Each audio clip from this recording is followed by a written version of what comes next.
Some of us, especially those of us who were associated back in the 1960s and early 70s with various political movements. I met somebody here, one of the original young lords. I told him about my involvement with the revolutionary youth movement of Lyndon LaRouche. We were doing organizing here in the Lower East Side of Manhattan and in Bedford-Stuyvesant. And what we were out there doing back then at that time was organizing gangs, ghetto youth as they used to be called at that point.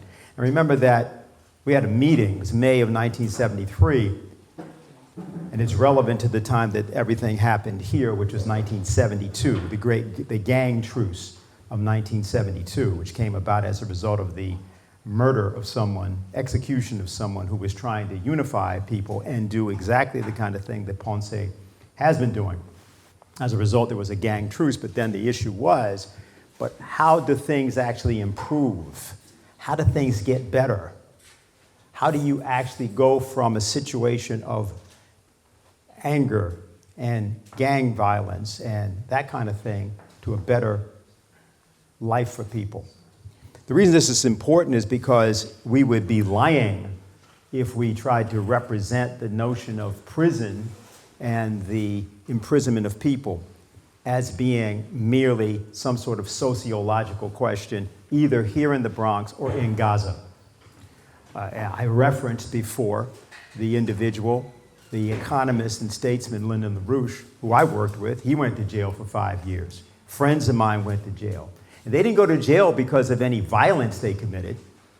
They went to jail as a result of violence that was committed against them because of what they represented in the realm of ideas. They represented alternatives, alternative ideas, conception about bringing people together. And there's something that's happening right now. It's interesting because it's coming from the new Pope of the Catholic Church. I don't know if everybody realizes this, but this is the first time there's ever been a Pope from America. He comes from Chicago. And maybe that's why he has the idea that he has. He's talking about something called the coincidence of opposites. The concept that there is a way to come by a higher resolution, even among enemies. And that you can stop not only fighting, but you can actually move toward a higher, not only understanding, but a whole and a higher way of behaving for the entire human race. We're dealing with a situation. You're going to hear plenty about it in the case of Gaza. But the situation in Gaza that exists is not that different than the situation that has existed here. Matter of fact, if you tried, in my view, to improve the Bronx in the way in which that would have to be done, because it would involve changing the entire policy of this nation toward its cities, toward its people and its cities, you would risk the exact same thing that's happening to the Palestinians right now in Gaza. Let me repeat that so that you understand what I just said. If you actually try to implement a program to change policy in the United States, to transform these cities in the way in which they should, in fact, look after over a half a century of promises to transform the urban environment of the United States, if you actually had a proposal like that, you will risk the same fate as the Palestinians in Gaza. Now, you may not believe that, and that's precisely why places like this stay the way they look. And so until people come to terms with the fact that there are policies, there are principalities and powers, we'll call them that, not merely flesh and blood, but principalities and powers. There are forces of darkness and wickedness in high places.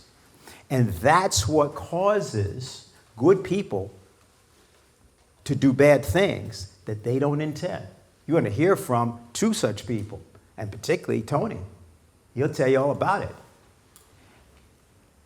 And we have to do something in our country, and this is the issue of any election, this is the issue of any movement. We have to do something in our country, which is we have to use this idea of the coincidence of opposites. We may think we're divided. We may have been divided. In fact, we may even be committed to those divisions. But we have to rise above that Because in so doing, then we can actually get a focus. We can backlight the real problem. The problem is not the individual violence of the various people in the streets of our country. The problem is not the individual failures of the various people in our country. There's something systemic going on, and there's something systemic that has to be done to change it. That involves economics, yes. It involves political action, yes, but it involves something much more fundamental than either one of those, which is our ability to change the way we think so that we can come and arrive at a higher resolution with other people who have thought differently than us. In 2 days, there will be the 30th anniversary of the murder, the assassination of Yitzhak Rabin. Yitzhak Rabin, 30 years ago, had been the head of Israel.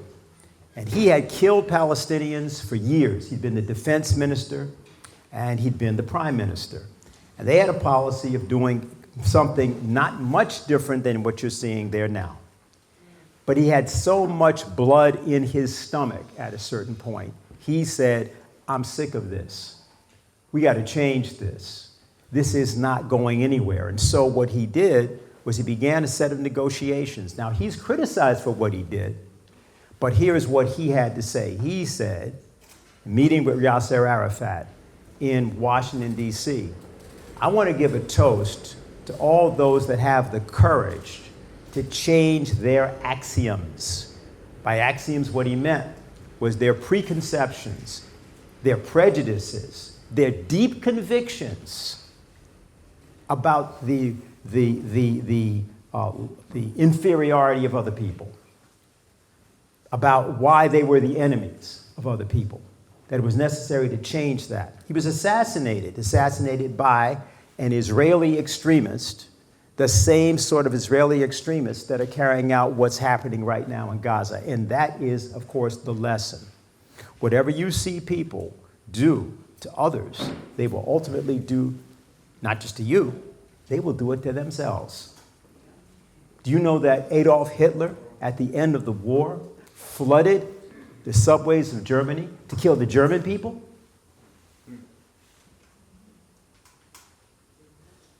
See, it's not what it looks like it is. When you have policies, where you have people thinking these kinds of thoughts in this way, this is a form of evil that will consume them.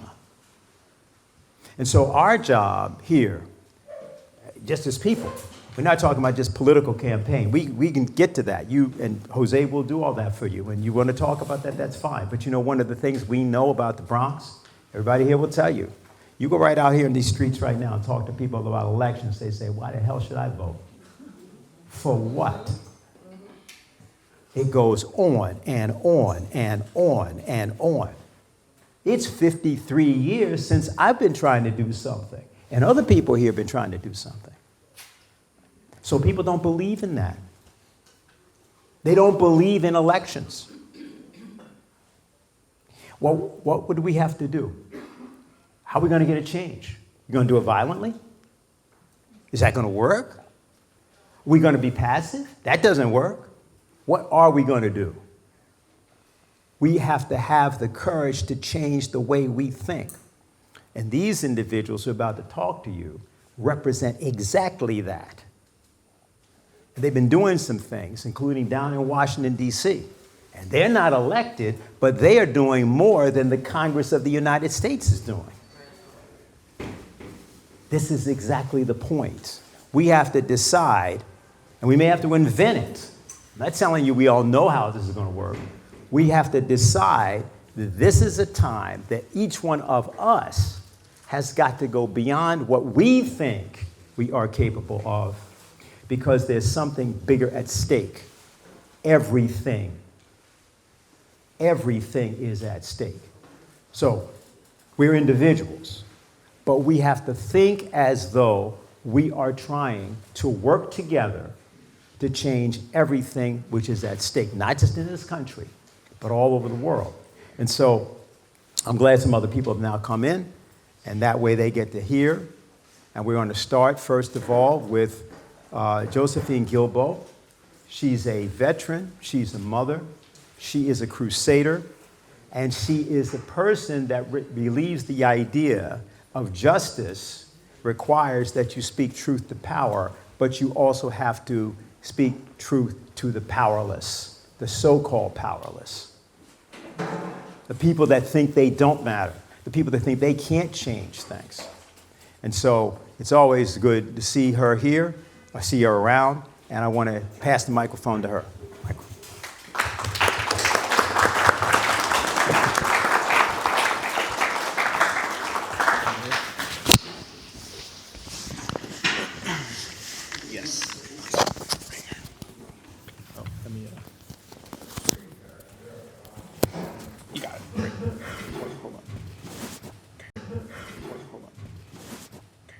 Check. All right. Hi, guys. It's an honor to be here, to have this opportunity to have a conversation with you guys. And I hope that if anything you take from what I'm about to say is that you are inspired to know how powerful you are as an individual person. And your voice matters, and your voice is powerful. And I hope that you can imagine a vision of change that can come in this country, and that people can change. And it starts with us, and it starts with us finding the courage to be able to, like he said, speak truth to power, even if your voice shakes. And I think the most powerful thing I could do is really just give you a glimpse of my story and how I got here. And I grew up in Louisiana. I was born and raised on the bayou. I'm a Cajun French woman. Interestingly enough, my family or ancestors have come to America as refugees. The British genocided my ancestors out of Nova Scotia. Many of you may have heard of the Acadians. And at the time, Napoleon and the French had occupied the territory of New Orleans and had sympathy for the people who were on the boats and let them off. And so there I am, ended up in Louisiana. And thank God for the indigenous people that were still there, and for the Haitian slaves that were there, because they are really the reason that our people survived. They taught us how to live off the land, and that's why we eat weird things like alligator and crawfish and turtles and, you know, all those weird bayou things. Those were things that were taught to us by the people that had already learned those skills. So I grew up very poor. My father was a disabled veteran. You know, we lived off of assistance by the government, Medicaid, SNAP. So I knew that life. I watched my dad battle with the VA. You know, he had a really serious injury in the Army, and they just did not take care of him, and we did not get enough money from the VA to survive, really. And ultimately, he ended up dying by suicide. And as many of you may know or not, 22 veterans a day die by suicide, which is this, you know, to even process that number is difficult. But he, you know, just became another statistic in our country who doesn't take care of veterans, really. So I joined the military, which now I've learned is something we call the economic draft.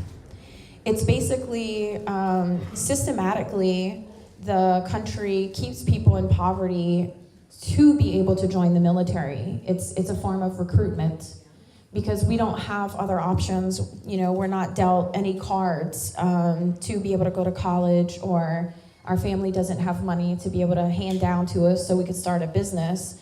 So what do you do at 18 where you come from a family of, you know, of poverty? You join the military. And then more recently, you know, the invasion of Iraq, they started offering free college. And wow, I mean, you know, my parents didn't even graduate high school. So it was like the idea that I could go to college was, you know, incentive enough for me. And so I joined the military at 18.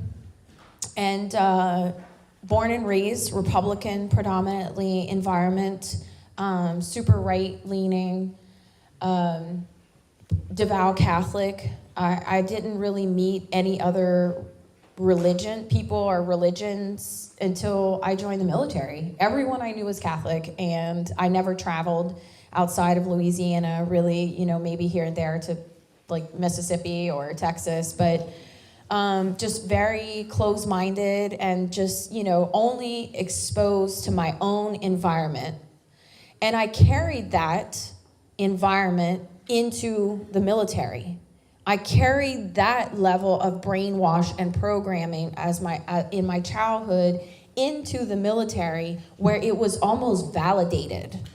You join the military, and especially, in 2006, we're still in the initial, years of invading Iraq. We're being programmed to think that people who are Arabs or Muslims or this religion is, harmful and extreme, and they're terrorists, and, we're brainwashed to want to eliminate these people. And so I carried that through my career, quite frankly. 17 years in the military, and then also working as an intelligence officer at DIA and ODNI, and I was at NSA for almost 5 years doing cybersecurity. And I'm still carrying that mentality of the environment of brainwashing that I was raised in. And then October 7th happened. And I'm watching the footage coming out. And I'm like, my eyes can see the truth.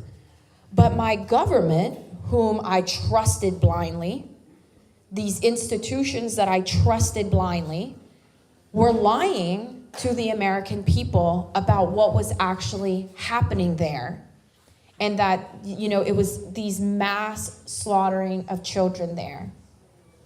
And it took me a few weeks to really accept that everything that I thought that I was, all of these identities that had been given to me by this government, by this society, by the programming, all of these identities were stripped away.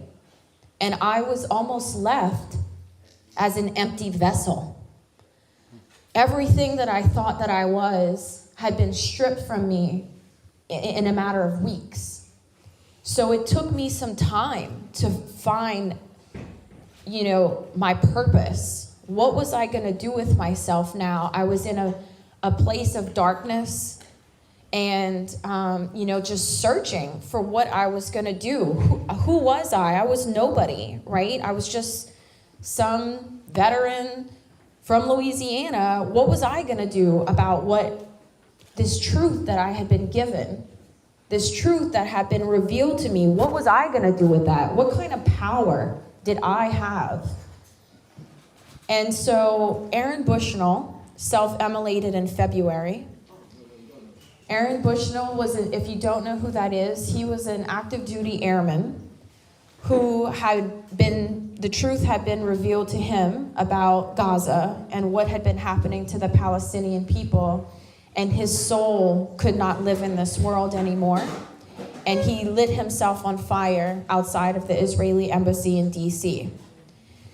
This act shook me to my core, because in my place of darkness, in my place of being such an empty vessel, of being stripped away of these identities, these thoughts had crossed my mind too. And then here he actually listened to that thought and did that. And I knew I couldn't do that. I knew that I couldn't take my life in the way that my father had taken his, in the way that Aaron Bushnell had taken his life. I have 4 children. I knew that that was not the answer. And so I went searching for the answer, and that's when I met Palestinians. And I came to them with this empty vessel, and they filled my cup with light, with love, with forgiveness, with grace and mercy, knowing I had been in the military for 17 years, knowing what I had done and participated to their own people, to their own communities in the Middle East, and they accepted me without question, forgave me in the way that Jesus calls us to forgive. They did that for me, and they filled my cup with light and courage and an understanding that we are so powerful. One person can change the world. One person can do it. And every single person in this room has the same power inside of them to use their voice to change the trajectory that we're heading down in this world, to save humanity. And really, it starts here in your community, in the Bronx. What can you do for your community? What can you do to help make it better? And that's why I'm here today, because I come from a conservative background, but I'm here to support Jose Vega. Why? Because he's principled in the values of humanity, and that is what we are missing in our leaders. So that is why I'm here today, and I hope I'm inspiring you to know that people can change. So when you look at people from the other side of the aisle who say these horrific things about immigrants, who say these horrific things about Palestinians, about Black people, understand that they are a product of their environment. They are being programmed and brainwashed systematically. Systematically, this country is forcing this down their throat to think this way. But I want you to know that they too are possible to change their mind. They too are possible to open their hearts and learn the truth that we are all one family on this planet. We are all one people. No matter where geographically we're located, no matter what religion we identify as, we are one family here on this earth. And we have a duty and we have a responsibility to take care of each other. No matter if we don't like that person, no matter if they said something hateful, we have a duty to forgive them and love them and take care of them, because that is the only way we can advance forward as a species, as a community. If we keep gate guarding people and we keep applying these purity tests to people, we're not going to allow them a path to change. And then we're just going to be stuck in this cycle over and over again. This division created by the elite, a division amongst common folk like us, created by these elite people, these billionaires, these elite politicians. They want to see us divided. They strategically push propaganda to see us divided. And we have to realize that and overcome it and come together as one family. So I'm asking you to do as the Palestinians did to me when I came with that empty, dark vessel. And I'm asking you to apply forgiveness to these people, grace and love. Meet them where they are and take them to the next step. Because that truly is the way we're gonna change this world for the better. And that truly is the way we're gonna change the community here in the Bronx, is by uniting together everyone. And each individual here can do that. You're so powerful. Your voice is so powerful. And you just gotta put yourself out there and use it. I would have never imagined in my life I'd be on a stage advocating for someone running for Congress. What? I mean, what in the left field did that come from? But all I did was speak truth. A truth that people want to hear. They want to hear the truth. People are living in darkness and despair and suffering. They want to hear that there could be a better way. They want to hear that there's a solution out there, an idea. a creative way that we can, end this suffering. Most people are one paycheck away from being homeless. There is a way that doesn't have to exist. And people want to hear that. That gives them hope. That gives them courage and strength to fight, to keep going, to make a difference. So I'm asking all of you today, I know you had to go through at least 10 steps to get in this room.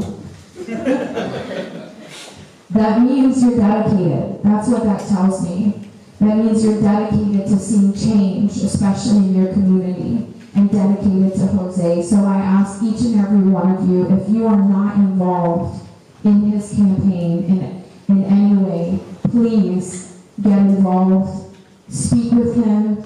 Get his email. Get Morgan's email. We need to get the word out across the community that there is another option besides the corrupt Ritchie Torres.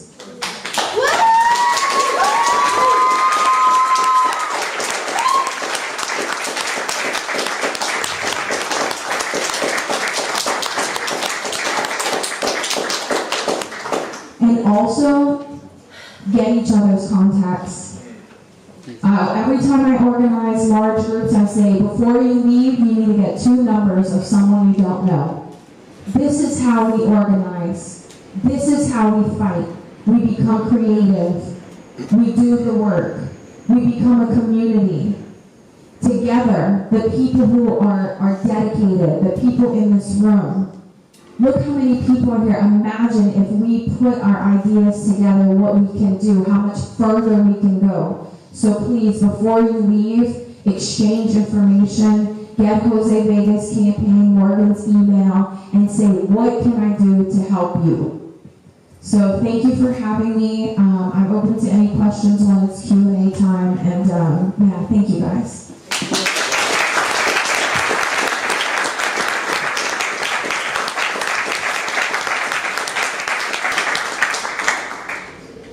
Thank you, Josephine. Jose Vega is an independent candidate for Congress. Now, Tony Aguilar,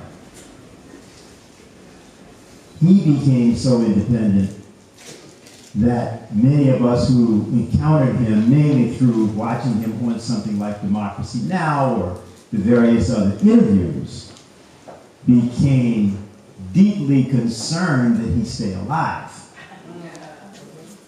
I mean, just put it like it is. He'll tell you his story, because those of you who don't know it, and he may even decide to tell you a little bit about what he knows about the other plans also for this country.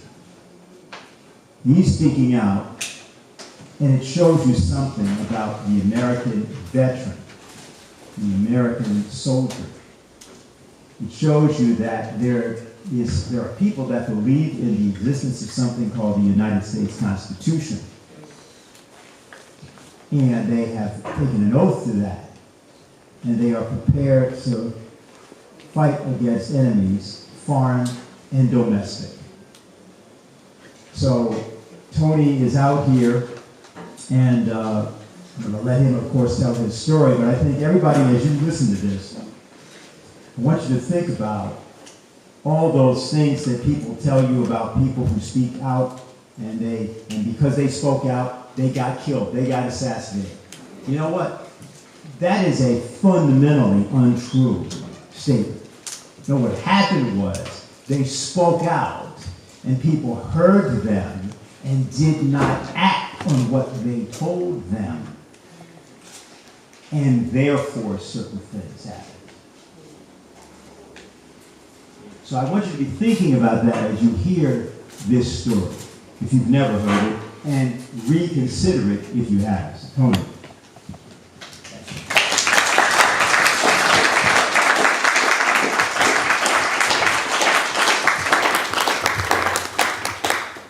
Well, I wanted to start by saying that I'm blessed and just privileged to spend the day with everyone here, that we're all together.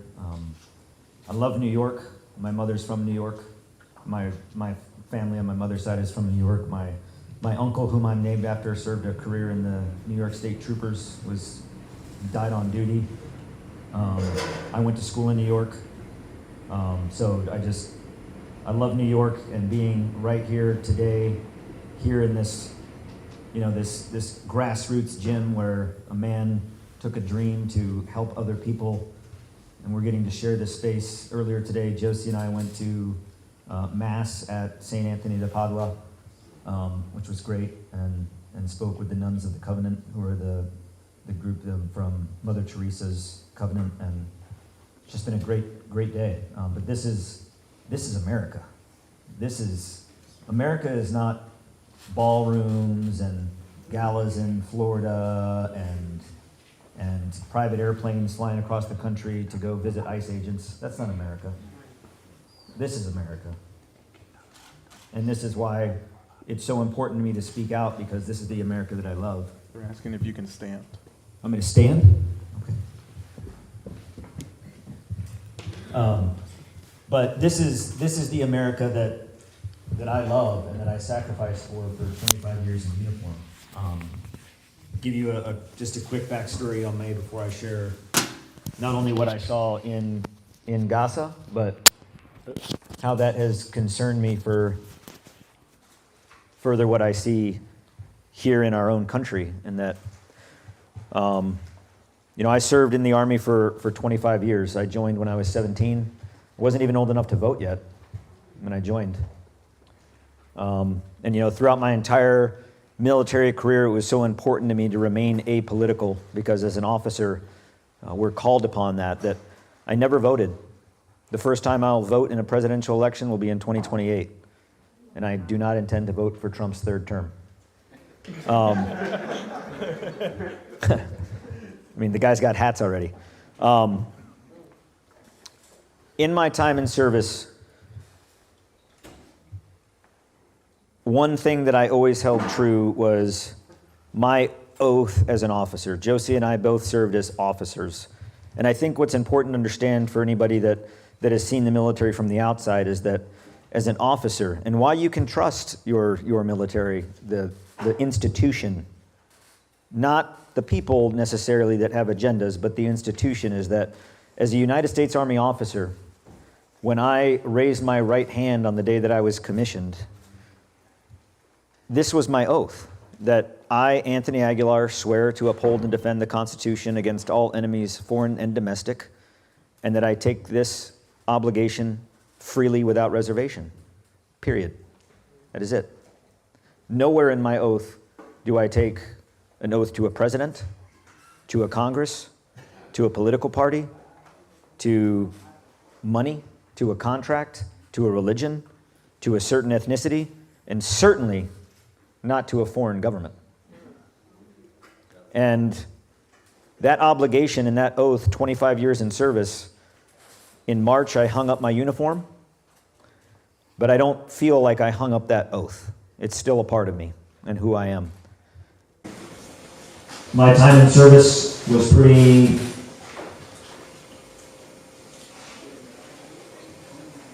hard. Spent a lot of time away. Missed the birth of my child, missed his first birthday, missed almost every wedding anniversary, every Christmas. Deployed a lot in fighting in wars that now at this point in my life I start to question. And I was a Green Beret, so I saw quite a bit. Didn't prepare me for what I saw in Gaza, but saw quite a bit. And very recently I was in Detroit at a conference. Where did he go? He was there. We were at a restaurant. I think Morgan and Josie were there too. And this young girl came up to me and asked me, she said, "Are you the one that's been speaking out about what you saw in Gaza?" I was like, "Yes." And I thought she was going to say thank you. And she said, "You were in the Army, right?" I was like, "Yeah." She was like, "Do you live under a rock?" I was like, "Okay." And I thought about that, and it's like, yeah, I've been chasing U.S. policy around the desert for 25 years without an objective or a true political end state. Why? Because the rich get richer. And that is exactly what it's about. That may be a cynical way of looking at things, but I've seen it. I went through every corner of Iraq. How many weapons of mass destruction did I find? 0. Not even a hint. I mean, I didn't even find weapons of like minimal destruction. In Afghanistan, I told this once to someone, and I laughed telling it because it was so ridiculous, even myself. But I flew into Afghanistan in a mission in Aruskan, which is in the north in the foothills of the Hindu Kush, which are the beginning mountains of what eventually takes you to the Himalayas. And we were conducting the new strategy at the time. Remember, we changed our strategy in Afghanistan every year. It wasn't a 20-year war, it was a 20-year campaign with every year being a different war, which is why we left in shame. I was on that last aircraft that left Afghanistan, and I looked as we flew away, and I thought to myself, we need new leaders in our country. But in that moment, we flew into this village, and when we landed late at night in this black Chinook helicopter, Special Forces, Green Berets, getting out and waiting until the next morning to go into the village to talk to the village elder to tell him that we were here to train his village to fight the Taliban. When we got there the next morning, this gentleman was out, they were feeding their goats and out in the field, and he says to me, when we approach him, he was like, I thought y'all left. What do you mean? He's like, you're Russian, right? Oh. You know, the Russians were there until 1994. I'm like, no, we're not the Russians. He was like, oh, no, all white people look the same to me. So I was like, no, we're not the Russians, we're the Americans. He's like, oh, when did y'all get here? And we're like, well, we came here because, we all, 9/11, World Trade Center. And we're like, wasn't that Saudi Arabia? And we're like, no, that's not the point. The point is here, we're here to train you to defend yourselves against the Taliban. And we don't have a problem with the Taliban. We're like, oh, well, we're going to train you anyway. we trained them to defend themselves against the Taliban, from which they had no problem with. And then who had a problem with them because now they were trained with weapons? Well, the Taliban. We created a problem that didn't exist. And we did that over and over and over and over and over again. So the military-industrial complex can continue to make billions. And that's a fact. Tell me how Afghanistan made us more secure. Tell us how Iraq made us more secure. Tell me how what we're doing in northern Syria has made us more secure. Tell me of what we're doing in Tajikistan has made us more secure. Tell me of what we're doing in the southern Philippines and pissing off everyone in the South China Sea has made us more secure. Or the Caribbean. Or the Caribbean. So look at these things, and that's the realization that I've come to after 25 years of serving in the military, that, man, it's about money, and the rich get richer. And when I look at here in America, us, juxtaposed to that of what I saw in Gaza, and what this election, what Jose's position means to me, and why it matters to me, is that what is happening in Gaza is not only beginning to happen here, it will get worse here. What we're doing in Gaza, think about it. And I know the occupied Palestinian territories and what is happening in Gaza, in the West Bank, is not the only place we're seeing this in the world. Trust me, I know that. Sudan, the Congo, Western Sahara, Yemen, Somalia. Yes, I know that. What I saw in Gaza, I witnessed with my own eyes. So I can tell you that you can hear it from me and know that what I'm telling you is true. Israel is not an ally. The United States State Department does not categorize Israel as an ally. They're a close partner. Yet, we give them billions. This September, as our government went into shutdown, come Monday, tomorrow, yesterday SNAP benefits stopped. That's huge. Who do SNAP benefits serve? Also associated to WIC? They feed children. Americans. Americans.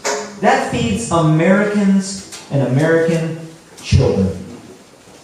And anybody that says, well, those programs are for those in welfare and they should go get a job. Well, you know what? Because the price of food has been raised to the point where the average American can't even buy eggs. Those things are needed.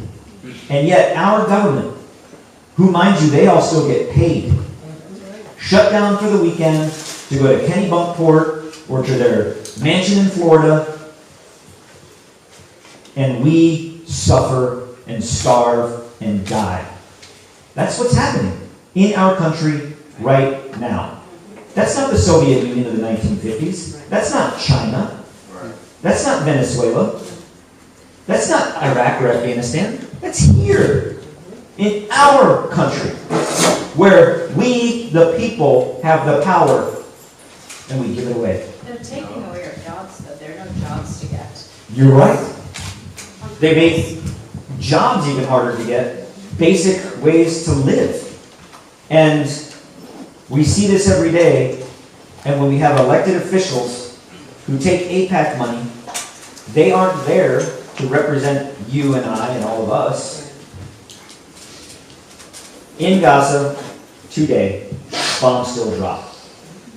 Those bombs that drop are American bombs, and they are expensive. One of those, a GBU-38 guided munition that drops on a hospital that kills patients, to include women and children. One of those bombs could fund SNAP for almost a year. It's so expensive. And we drop them.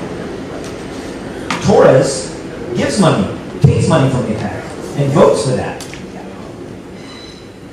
In Gaza, the starvation, it is systematic. It is by design. What's different than what we're doing here? The training of the police forces that we have in this country, ICE, DHS, National Guard, train in Israel with the IDF and the Gendarmerie, the police force of Israel, militarized. Who does ICE train with? There's a training center in Tel Aviv. I've seen them. They train there. And they bring those tactics here. Covering of the face that we see all these agents doing now, who does that? The IDF. Illinois, the Illinois National Guard, their sister nation that they train with through the Wales Initiative funded, where our tax dollars go to pay National Guard units to be federalized to train with other countries throughout the world, the Illinois National Guard's partnership with Israel. Who are we now deploying into Chicago? The Illinois National Guard. Who do they train with? The IDF. It's not a coincidence. When you put these pieces together, and you take it as a whole, and you stand back and you look, almost like a painting where you're painting by the numbers, and you stand back and you're like, oh, it all comes together. That's what this is. It's not conspiracy. I am not a conspiracy theorist, but I do acknowledge reality. And when you look at this and you think about why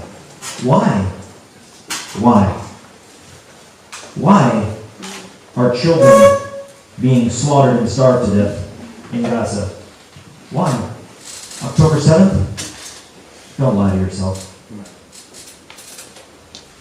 Why? Why to broker one of the most important peace deals, supposedly, in the history of the world, as President Trump would put it? Why did we send a real estate broker's son-in-law who has zero experience in diplomacy? Why? Because we're not there to broker deals. We're there to gerrymander Gaza. What has our administration said? All they have to do is leave and we'd be happy. Really? Really? When has the people ever accepted that? It's about real estate. Today, right now, you can read it in today's paper. A new firm has been hired to start the surveys to start pumping gas off the coast of Gaza. Why? Because along the Mediterranean, in that area, right there in that beautiful little pocket of earth, there's oil beneath that sand. And there's a lot of it. and it's accessible. When I was there working for the Gaza Humanitarian Foundation, again, the theme of me throughout my last year has been why? Why? When the United Nations was in Gaza, the United Nations and UNRWA and international organizations were feeding from 400 distribution sites throughout the entire enclave. 550 trucks a day going in. When the Gaza Humanitarian Foundation, founded by the United States, was going in to feed everyone, we did it from 3 sites. There were 4 and one got shut down, there were 3. And all 3 of those remaining sites were in the very far south of Gaza on the Egyptian border, where no Palestinians live and there's no Palestinians to feed. Why? Why? Well, when you take a geological survey map and you lay it right over there to see where all the oil and natural gas was, right there. Why? Because now we're going to go in and we're going to start developing the real estate and building condos and resorts and oil fields and the resort and the Riviera and the Elon Musk Technical Park. Have you all seen the Boston Consulting Group's layout? The Elon Musk Technical Park. It's already been named. This is not fabrication. Look it up. We need representatives in our Congress, in the Senate, and in the House, and all the districts and all the states that know, that remember that they work for us. That's who they work for.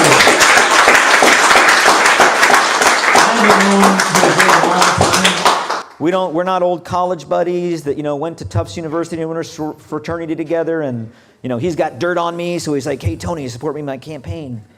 I recently met him, but he's a man that knows that he works for you, not a man that takes money from a foreign government. Why? How much money is enough money? How much? Billions? Trillions? How much is enough? The answer is, for those that need it, or those that want it that much, it'll never be enough. It will never be enough until we are all in chains. And if you think that it's a matter of white, black, Hispanic, Asian, Christian, Muslim, Jew, Hindu, young, old, male or female, it's not about that. That's what they want us all to think. It's about power. In the eyes of the world right now, what's happening in Gaza, those that are the elite and the powerful that hold the chains of our oppression here in this country through gerrymandering, through economic policies, through taxation without representation. I remember there was a time in this country where we didn't put up with that shit.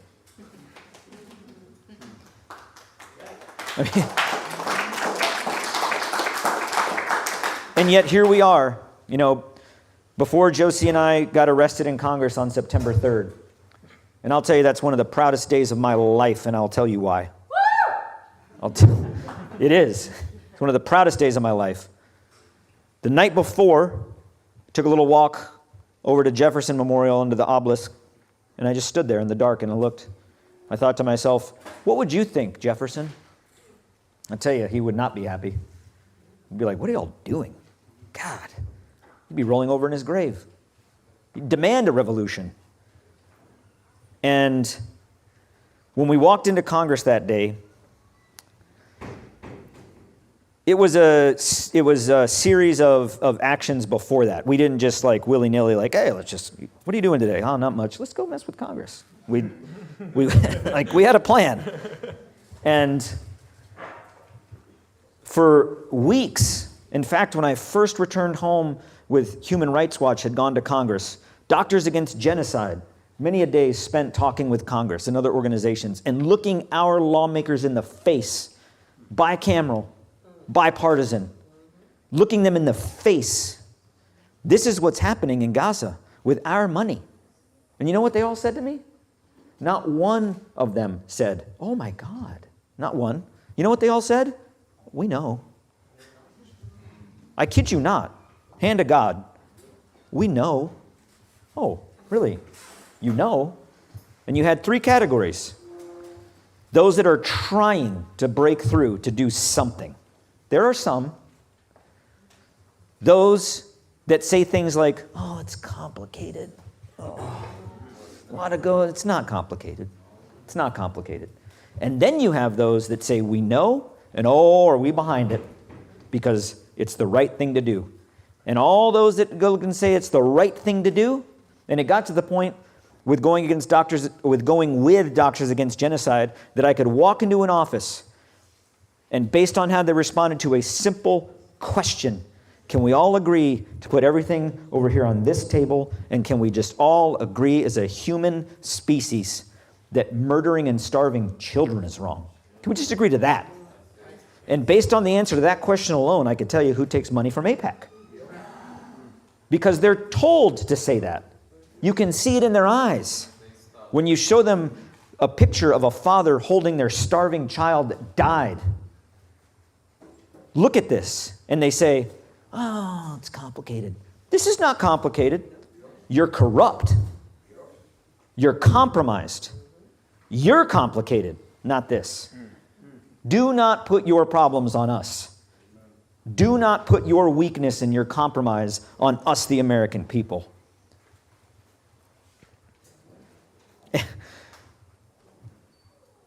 When we walked into Congress that day, some clips show it because there was a, kind of a underground photographer in the room at the time that was filming the inside. A lot of it's been shown from the outside.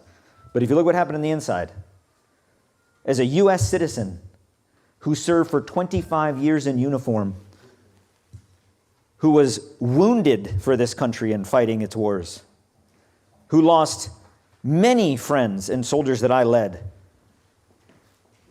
and standing before my Congress, remember, they work for us. They work for us. Mahogany lined halls, leather chairs, fancy carpet. I don't give a shit. Excuse my language. I don't care. They work for us. And when I stood in there, after Senator Risch, one of the largest recipients of AIPAC money, who decides our Senate Foreign Affairs Committee on who gets money. Isn't that interesting? Someone that receives money from a foreign government is the one that gets to decide what foreign government gets our money? Really? Come on. My 8-year-old can look at that and say that's wrong. In fact, he has. He's like, that's messed up. Because he asked, he's like, Dad, why'd you get arrested? I don't have to do my homework tonight. You got arrested. I'm doing homework. But when you look at that, so we went and I stood up. After it was turned over to the floor with the witness, you can see it in the video of me standing up and then the witness, she pushes the little button. Oh my God, such an inconvenience to practice democracy. But I stood up and I simply held up a copy of the Constitution. And I said, the United States is complicit in a genocide and you are violating your oath to the Constitution. That oath that I just shared with you earlier is the same oath Congress takes. All officers in the government, whether they're military or Congress, take the same oath. They don't take an oath to a party. They don't take an oath to the president. They don't take an oath to their committee. They take an oath to the Constitution and to the Constitution only, period, end of story. And if they aren't supporting that Constitution from enemies, foreign and domestic, there's a reason our founders put that in there, because it can happen. And if you think that what's happening there in Gaza is one microcosm of what we see in the world, oh, it's coming here. It's here already.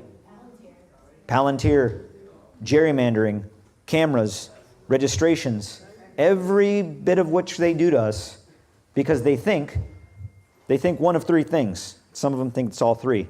That we won't do anything. We're not going to do anything. Or they think that we're stupid. We don't know better. Let them eat cake. Or we know better. We might do something about it, but they've got all the power. And I'm here to tell you, we have the power. We have the power through our votes. We have the power through our election process. Don't think that those processes are dead. They're not. They're not. We just haven't fought for it enough. We haven't. We haven't.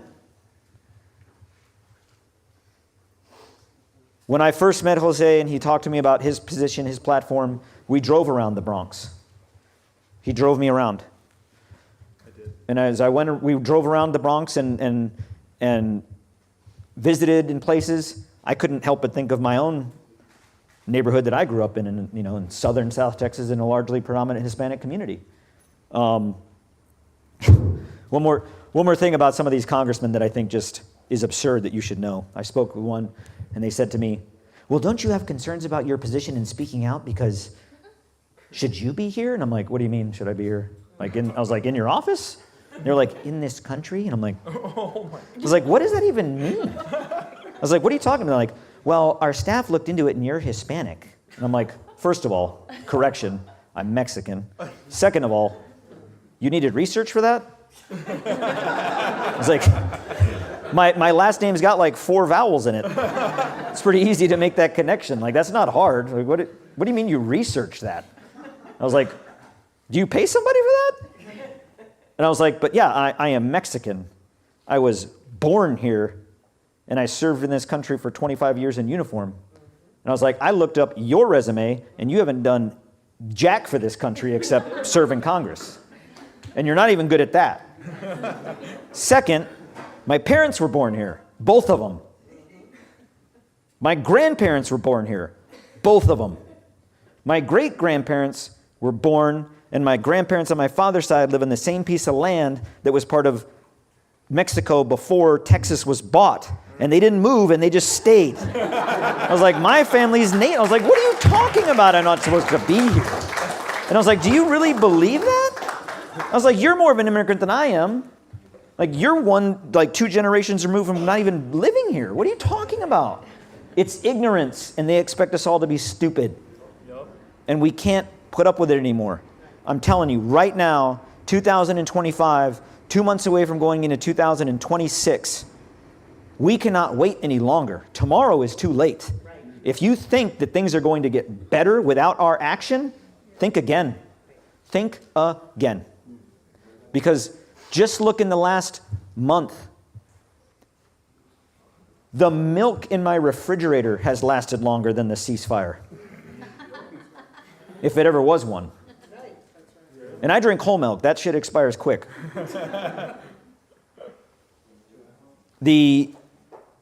What we were doing in this country from what started out 3 weeks ago. 3 weeks ago as, oh, it's just one little boat off the coast of, just one. Now we're up to 14 with 58 killed. Without due process. How many? More now, right? 63 as of probably last night. Without due process, without proof, without evidence. Terrorism. By definition, it's terrorism. Yes. By definition. And now we're exporting it to the Pacific coast. We're doing that now too. Now our president is talking about hitting land targets in Venezuela. This is real. Just yesterday, our president has now said we're going to send military occupation forces into Nigeria. How? Our government shut down. Who's going to authorize that? Him? We have to wake up. I'll tell you this too. America first, security and freedom. Oh, think again. The most advanced aircraft carrier in the world belongs to the 7th Fleet, deployed to the Pacific. Because our government has said time and time again that China is our biggest threat. Okay. So we have kept the world's most advanced aircraft carrier at sea 365, 24/7. When that crew gets rotated out, they get tender ships in and out. That aircraft carrier stays. It's that important. What happened last week? Anybody know what we did with that aircraft carrier? The president, by authorization of his own pen through Pentagon Pete, who's an idiot, moved that aircraft carrier from the Pacific. Where did they move it? To the Caribbean. Look it up. Our most advanced aircraft carrier in the world, protecting our most dangerous enemy, supposedly, Move to the Caribbean. Why? Think about it, people. It's coming. War. And who's going to fight in that war? Donald Jr.? Barron? J.D. Vance? Weirdo? No. Who's going to fight in that war? Not Ritchie Torres. Do you think Israel's going to fight in that war? Do you think Israel's going to fight in that war? I have fought war for the last quarter century, and every place that I have been in uniform, standing next to me at any given time was a NATO coalition partner, a UN partner, Muslim Arab nations. You know who's never been standing next to me in any of these battles we fought? Israel. Never. Not once. And you know what they say? Oh, we have a defense force, not an army. Okay. Well, then you shouldn't be going into international waters seizing flotilla ships then. Because that's not a defense force. It's a lie. And we have to wake up. We have to vote. We have to put people in office like Jose who remember that they work for us, who want to represent us, not people that want to make themselves rich. Period. Anybody that takes their congressional photo with a haircut that costs more than a mortgage is not the person you want in Congress. Period. We have to make a change. We have to do it now. This crosses all lines of who we are. I'll tell you right now. My mother's Jewish. My father's Catholic. I'm a deacon in a Presbyterian church. I'm Hispanic. My mother's white. My father's from like Mexican from the day, like it was Mexico before it became Texas. And here I am, standing with Gaza, standing with Palestinians. Why? Because one, I believe in humanity. Two, that is coming here. It is coming here. Believe me when I say it. I have seen it around the world. I have seen wars start. I have seen wars end. I have seen wars start and not end. I have seen new wars start, and God knows where they're going to end up. Who knows? And right now on the brink of it, we are at the cusp. We are one fart away from invading Venezuela. We are one Christian killed from going into Nigeria. Do you think Donald Trump cares who's a Christian and or not? No, it's money. And when are we going to wake up to that? This generation of leadership needs to change. It needs to start here in every district across America. And you got to get out there and vote. We have to. When sometimes people are like, what is it? Should we violence? I'm like, whoa. Like, that's on the spectrum of options, right? I was like, but let's start with just doing the bare minimum. Let's start with voting. Let's start with protesting and voting and showing up at the polls and demanding a change.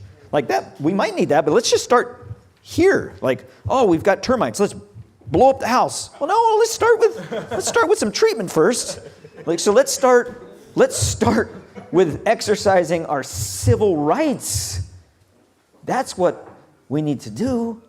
And I tell you, man, that could make a difference. I was in Lincoln Memorial and I was standing right there, inscribed on the top step, I have a dream.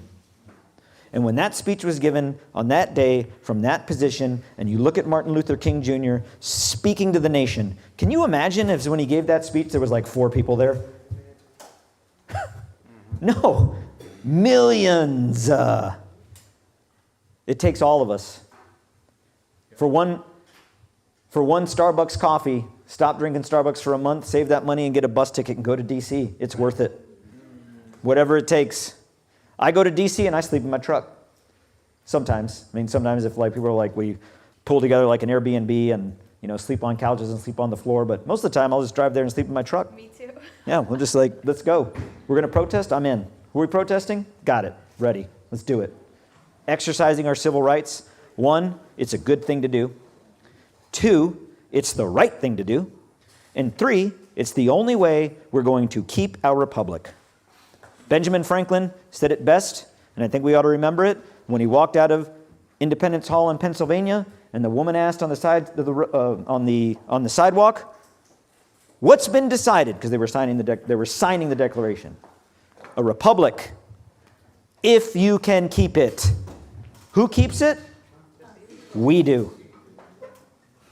Now's the time. I'm telling you, this is a watershed moment in our country. We have a president who's talking about a third term. I don't care if it's a joke or not. That's dangerous. We have an administration talking about turning on its own people. When the president brought all the generals to Quantico, so Pentagon Pete, he's the example of a leader, talked to all of the generals and admirals of the military and said, you should look to doing some training in the cities of our country. That's the commander-in-chief saying that. That's dangerous. We have the power. It starts in places just like this. This is where it starts.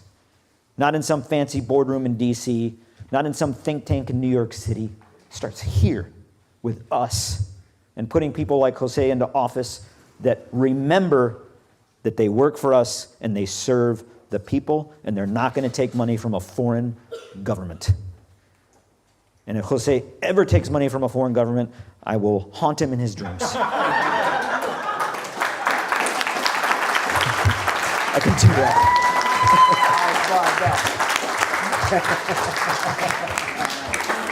People of the United States, in order to form a more perfect union, establish justice, ensure domestic tranquility, provide for the common defense, promote the general welfare, and ensure the blessings of liberty to ourselves and our posterity, do ordain and establish this Constitution of the United States of America.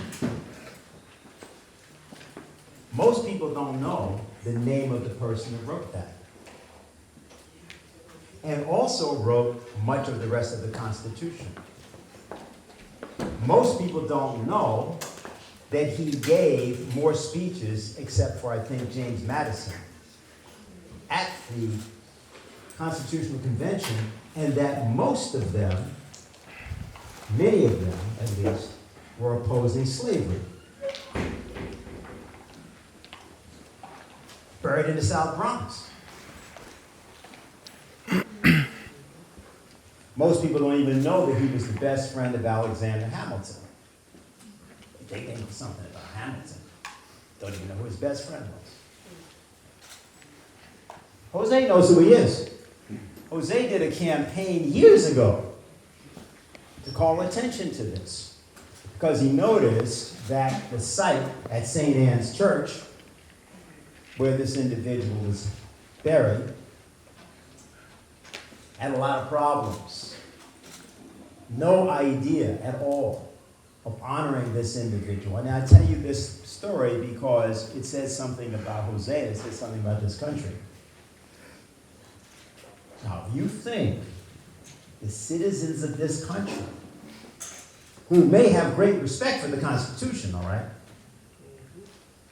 have a clarity about what they have to do at this moment to defend it, gotta tell you, that is not true. We here have to make that happen. And so Jose started a campaign to make this individual known. He'll tell you about it. What he did then, what he did in the interventions you all have seen him do against all of the people, what he just did by having these people speak to you. When have you been in a meeting like this? Who ever asked you to come to a meeting like this? See, this is the Constitution in action, and this is what you do in the Congress. Most congressmen should spend 90% of their time out of Washington, in their districts, doing this.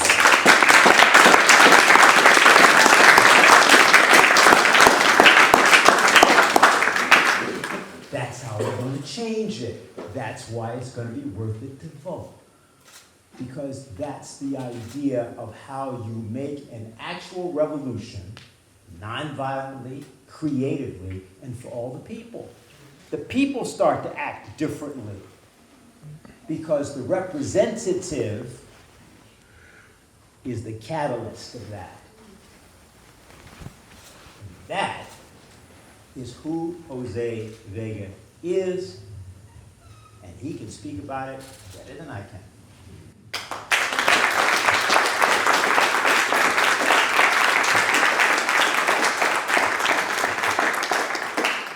Well, thank you, Dennis. Thank you, Josie, Tony, for the very kind words. Thank all of you again for coming out here on this very beautiful Sunday on this New York City Marathon. I want to give a special shout out to Tiffany, who's here as well. It's a funny story because our campaign it really isn't like anything else. I mean, you know, we met Tiffany in the streets in the Bronx. I don't remember exactly where. I think it was somewhere up by Pelham Parkway.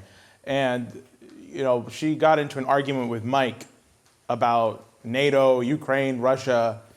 And then I just started talking to her, and, you know, we ended up in tears because her situation was very similar to mine. You know, her fucking ceiling collapsed. No, seriously, her ceiling collapsed in, and she's in public housing. My ceiling collapsed in too, you know. And she was telling me about how she's getting taxed to hell and high water, and she's putting money so that her daughter can go to private school, because you've all seen the schools here. You know, these are the worst performing schools in the entire country here. And it's also the poorest congressional district in the country. I'm also a city worker. And she's a city worker. And, you know, she had said to me, well, if we just elect more Democrats, we can fix everything. And I had to tell her that the current congressman of this area is a Democrat and is voting to take your taxpayer money, all of your taxpayer money, gives it to a foreign nation where they are not only slaughtering children, not only enforcing an apartheid state with that money, they get free health care. They get a free education. Free housing. They get all of that on your dime. The money that you sweat and labor over, they take that and they give it away. And they make bombs and weapons of it. And it is precisely that which is the consequence of not knowing who Gouverneur Morris is. Gouverneur Morris is buried at St. Anne's Church on 140th Street and St. Anne's Avenue. Gouverneur Morris, at the Constitutional Convention, he had no reason to do this. He stood up and he denounced slavery. So when I think of the Bronx, that's what I think of. I think of a man who stands up and says, we cannot allow slavery in this country because that will be a moral stain on this country if we allow this to happen. That's the Bronx. We stand up and we speak out and we make people uncomfortable because we have to.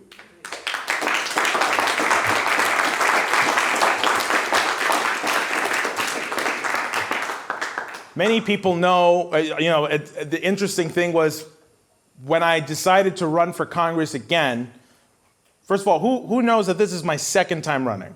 Raise your hand. Okay, who thinks this was my first time running? Okay, interesting. Who has seen my interventions before where you've seen me yell at people?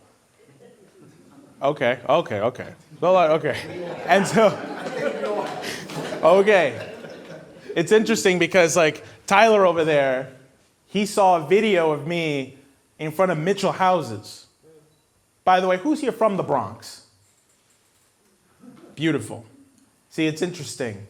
I was speaking with Zainab, who told me that whenever she goes to these pro-Palestine meetings that are, in Manhattan or Brooklyn, almost barely anyone from the Bronx ever shows up. You know, this is the forgotten borough. But I was talking to Tyler. He came to my office because he saw a video that I did after Mitchel Houses had collapsed. You know, maybe you guys saw this, right? You know, there was a portion of a building had collapsed and they are still without heat or hot water to this day, and they're still paying rent. And this is in a public housing. And just a couple blocks over, though, there's luxury housing. That's Sobro. That's what they call it now, Sobro, for the South Bronx, right? They got luxury housing, very well maintained, and got nothing for the people who belong here. And you know, the funny thing is, I go there and I do this video, and I got people, the residents there, yelling at me, saying, you only ever come here when shit goes bad, and you want us to do what, vote for you? Fuck you, you know? You make our lives hell. And I'm like, hey, I'm not electing you, fuck you, you know? It was bad. It was bad. Like, Kynan was like, hey, we have to go. And I was like, no, I can reason with the mob. You cannot reason with the mob. Not when they're that passionate and angry and they can't even get back in their apartment building and they are being told the whole thing could still collapse. There's no way you're going to be able to reason with them. There's reasons why they don't trust anybody who says, hey, vote for me. Because of shit like that. You know, excuse me. Sorry, I'm getting a little too loose here. The Bronx has been the poorest congressional district for the last 50 years. For the last 50 years, so many people come to the Bronx and say, oh, I'm going to fix it. You know, I'm going to make it better. Do people here know the name Khalif Browder? Yeah. People know the story, right? You know, he is wrongfully imprisoned for a crime that he didn't do. Spends time at Rikers. He comes out of jail. And there's videos of him where he's down in Wall Street and he's saying, like, you know, these people have purpose. And you can tell he's despondent. He feels like he doesn't have a purpose in this society. And what happens? He kills himself. And there's a documentary produced about it by Jay-Z, right? Nothing changed. Everyone made a whole big deal about how we're going to change society and we're going to, you know, fund all these nonprofits that are going to do something, and nothing changed. A lot of people made a lot of money, though, off of exploiting the oppression and the suffering here. And nothing changes for us. People lose their homes on a daily basis. You know how many fires happen in the Bronx on a weekly basis that don't get reported on? How much displacement that happens? We had a flooding, a flash flood that happened just a few days ago here in New York. Killed 2 people. Killed 2 people. I was yelling about this to Kamala Harris 4 years ago. She came to the Bronx, to the YMCA in the Northwest Bronx. She was talking about the Build Back Better plan. You know, it's about our jobs. It's about our health.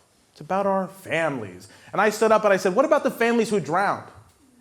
Because 4 years ago, 7 people died in basement apartments where I lived. I lived in a basement apartment. And my ceiling had collapsed in and it flooded in. And basement apartments are supposed to be illegal, by the way. Nobody gives enough of a shit to enforce it. So, what exactly are people supposed to believe when someone says, I'm going to make things better, I'll do it right? Of course their reaction should be, fuck you. Because they've only got themselves to rely on. Yo, Ponce didn't wait for some city councilman, some assemblyman, some governor, some president to decide to clean up the Bronx. He said, you know what? I'm going to do it. And he started this place.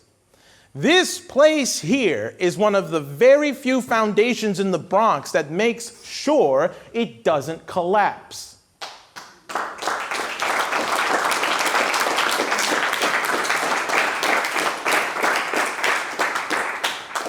And you have now a lot of creative spaces coming up in the Bronx too, like the Andrew Friedman House, where they're taking in young, people who want to learn how to get in the arts and stuff. There are certain outlets coming here that give people an alternative to what's out there in the streets.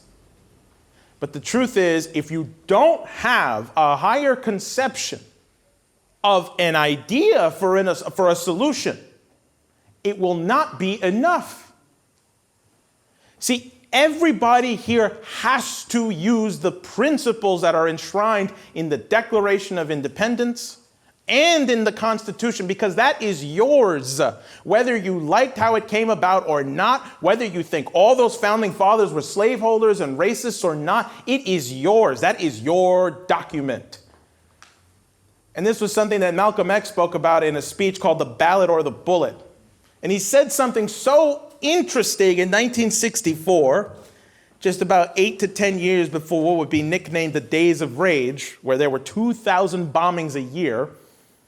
And he said, verbatim what he said was, the white man made a mistake in letting me open their history books. I understood what Washington and friends did, and they were not nonviolent. And he goes on to give a whole history about American history, but then he says something that shook a lot of people's axioms, which was, but I believe that now is the time for a bloodless revolution. This is Malcolm X. This is, by any means necessary, Malcolm X saying this in April of 1964. We can have a bloodless revolution. And this is after he's going off on the Democratic Party. This is after he's going off. He's calling them chumps. He's saying, that the Congress is 2/3 Democrat, the Senate is 2/3 Democrat. You got a Democrat president, and still nothing changes for Harlem. Nothing changes for New York City, And so what did he do? He still told people, you can still have a bloodless revolution if we decide to organize and put our people in. Not, as he said, the Uncle Toms who send somebody who look like us to tell us to go and vote for them. No, you have to decide who you are sending to Washington, who you are sending to Albany, who you're sending to City Hall. Otherwise, somebody will come in and exploit that, which is what has happened for the last 50 years. We have given up our responsibility. People tell me all the time, don't you think we need term limits? We got them already. They're called elections. And if you do not take the responsibility of figuring out who the hell is in there, you're going to continue to get the Nancy Pelosi's of the world or the Hakeem Jeffries. Axios reached out to me. You guys know Axios, the mainstream press? They reached out to me and they asked, would you be willing to support Hakeem Jeffries as Speaker of the House? No. Why? I was the only candidate to say, two things. I was the only candidate to say because of his support for the war in Ukraine and because of the ongoing genocide that he supports. And I did go on to say I'd rather support Marjorie Taylor Greene as Speaker of the House. I was just seeing if they would publish it, and they did. That was... There is a candidate here running against Hakeem Jeffries. There's Vance right there, so...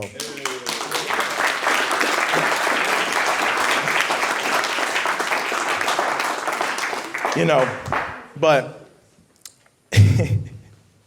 all these people are complete airheads, and the Bronx Democratic Party is no better. You heard what I said, 50 years, poorest congressional district in the country. Not a goddamn city councilman, assemblyman, state senator, congressman ever made a big deal about that, could fix that. No Bronx borough president. No, you have houses collapsing, hospitals closing. We just closed the one school that had a 100% graduation rate in the Bronx, All Hallows Catholic High School. Now, we tried to keep it open. I'll admit to you, we didn't try that hard. We fucked up. And as a result, though, of losing that responsibility in that fight, we have doomed the future of many young Bronx kids now because we lost that fight. And that's on us. Just like what's happening in Palestine and Gaza is on us too. Sudan, that's right. Everything that's happening in the world right now, all the atrocities and the crimes that are being committed under our so-called name is because of us. And everybody in this room has to take some damn responsibility for that and decide we're going to have to organize and we're going to have to do it now.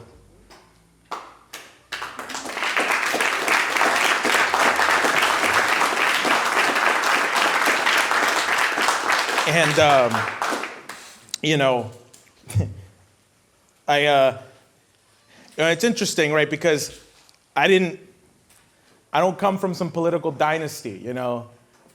My mom's not a film director. And again, no hate to Mr. Mamdani. And no, if anything, I come from a lineage of felons, okay? You know, my campaign manager's a felon. She went to jail with Lyndon LaRouche.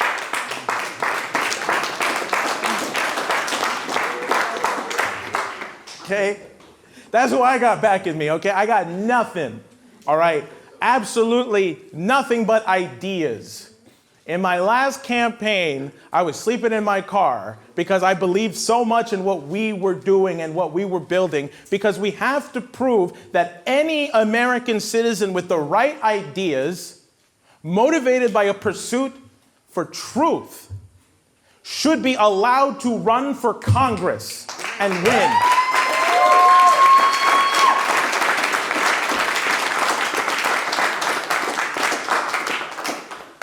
And look at this. I was able to organize people to come here. It wasn't just me, it was a team effort, of course. Every single person on my team has been working. They've been giving me their evenings. We postered this area. We made social media videos. You got people coming up from North Carolina to work on my campaign. You got Sarah, who comes from Queens. She was giving me her evenings. Davey, also from Queens. Tyler, Harlem. You know, Kynan, who decided to be my roommate just to do this. Ashley, who moved from Texas just to be full-time on the campaign as much as they could. People are sacrificing and making time because it's not just because they believe in me, it's because they believe in you. Because they all know what I know, which is that we are nothing without you. All of you have put a lot of trust in me, and I genuinely appreciate what Tony and Josie have had to say about me. But don't look just towards me. I want you to look at yourself. You see that mirror there? I hope you're all looking at yourselves too. You know? Because any one of us could go at any day, at any minute. It cannot end with us. It didn't start with us. It doesn't end with any of you. It doesn't start with any of you. But we are all a part of a process, an ongoing process of the greatest ideas of humanity that have gotten us to where we are now. And all of you have to decide we're going to organize and we're going to take back the Bronx. We're going to take back the country, okay? And one of the actionable things we're going to do is we're going to get that motherfucker out of office.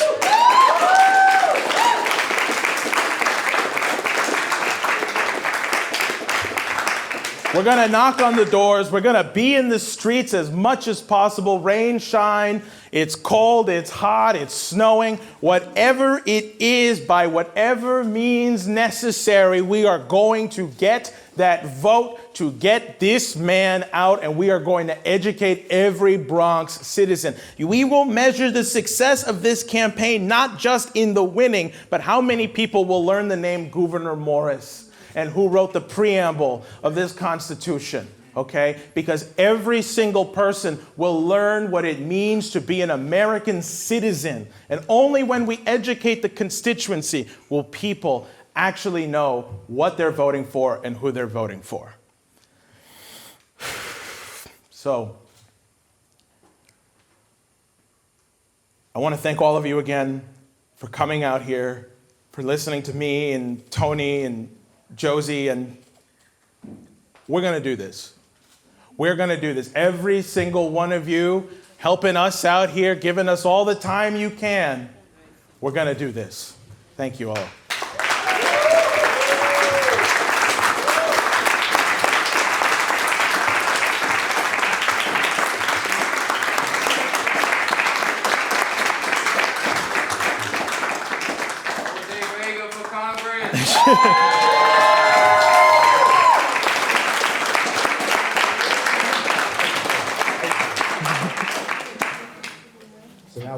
put people to work, we've left a few things out.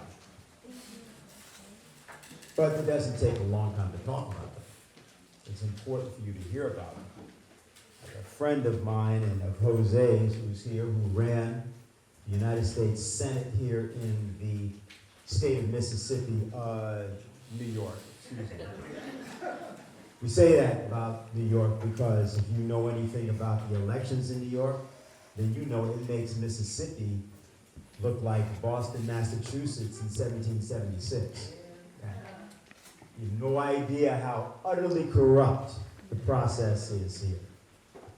And what it would mean to actually get somebody elected, what we're really going to have to go through to do it.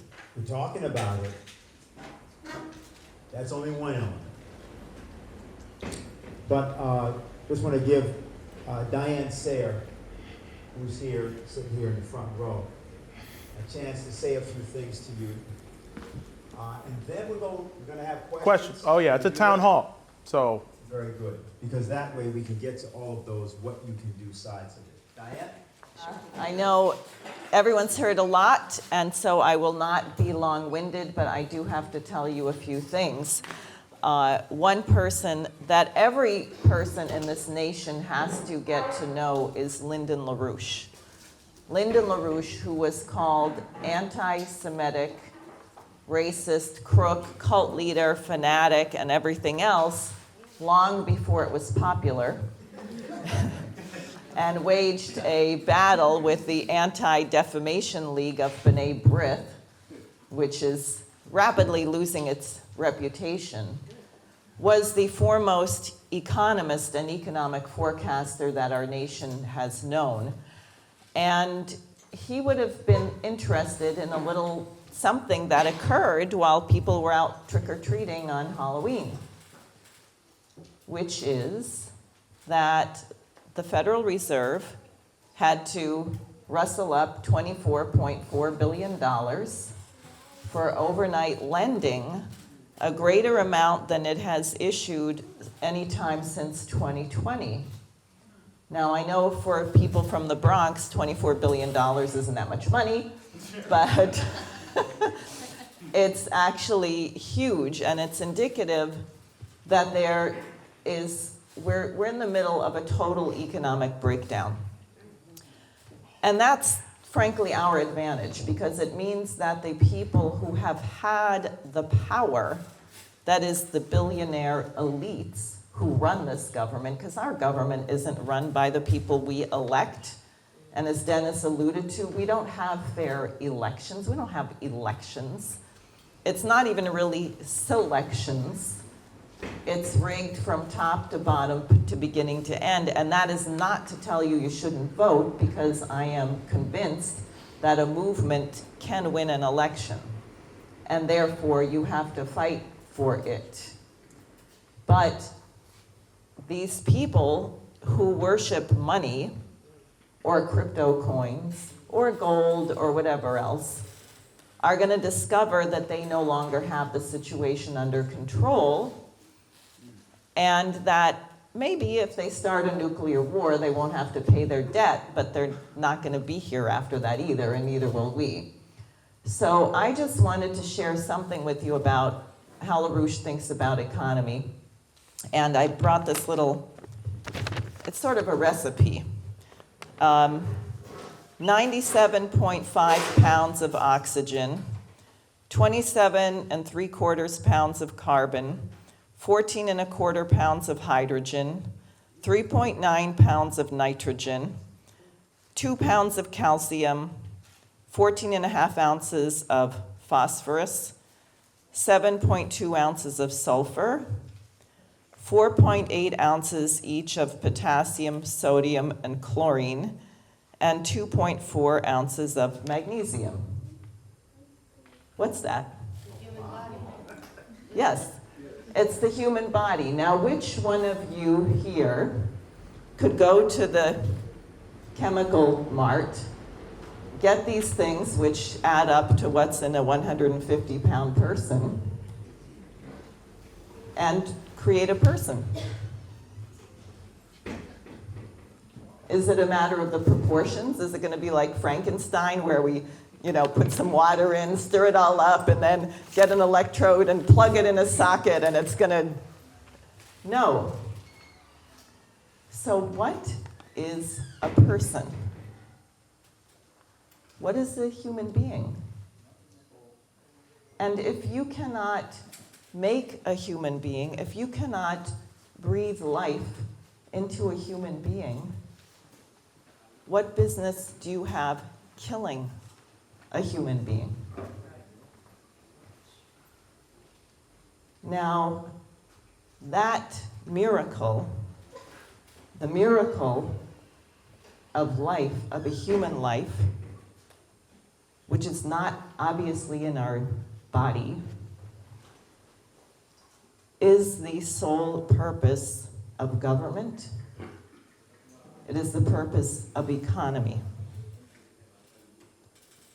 To perpetuate this miracle of human life is the reason why governments are elected, is the reason why we agree to the consent of the governed, because it doesn't matter which one of us we took through the fusion plasma torch, you're going to come up with pretty much the same combination of elements. So therefore, none of these people with all their money has any particular qualification to rule over us. And the question is, how do we create the conditions where we can ensure, because each one of us also is going to die, but we don't want the human species to die. We want the human species to be immortal. So what do we have to do that? What kind of economy? And that's where you see all this foolishness about, do we print more money? Do we print less money? Do we invest in gold? Do we invest in crypto? The question is, and Alexander Hamilton, who was a bastard from the Caribbean, who saw the evil of the slave trade and the sugar plantations, and he said, the purpose that what you're planning for, the purpose of money, is credit for the future condition of man. So after the American Revolution, when people said, oh my gosh, we have $53 million in debt, that was a lot of money back then, we can't pay that debt. And he had a huge brawl with Thomas Jefferson, who wanted to make all the states keep their separate debt, and the British were here and they wanted to use that to break up our nation. And Hamilton said, no, we're going to take all the debt under the federal government. And not only that, we're going to make more debt. Because the only way we're going to be able to pay this is that we're going to need credit. We're going to build roads. We're going to build canals. We're going to increase the productivity of the American people. And the world is created such that the way you have economic prosperity is that you increase the power of the human mind over nature. It's the exact opposite of what the so-called environmentalist movement has told you. You increase the power of the human mind over nature, which makes it possible for you to use nature more efficiently, more beautifully, and to have more people on the planet with a higher standard of living. And this was the root of Lyndon LaRouche's economic science. And this is why they wanted to silence him, and why they didn't want anyone to hear his name, and didn't want anyone to read his books. And there are volumes and volumes and volumes. And now that he's deceased, we're discovering that he was writing to all kinds of people that we had no idea of. But this is actually the American tradition, going back to people like Hamilton. It's what Jose Vega uniquely understands as a candidate, and that's why I'm supporting him. And I would encourage everyone here to work on mastering these ideas, because if we're going to organize and the system is crashing and these bastards are going to lose their power, then we have to also know what to do. It's not enough to just bring down a rotten, corrupt, disgusting, evil system. The question is, what is your vision for the future? What is the world going to look like 50 years after you're dead? What is the world going to look like 50 years after your great-great-great-grandchildren are dead? And that's the challenge to all of us here, and I thank you for giving me those few minutes.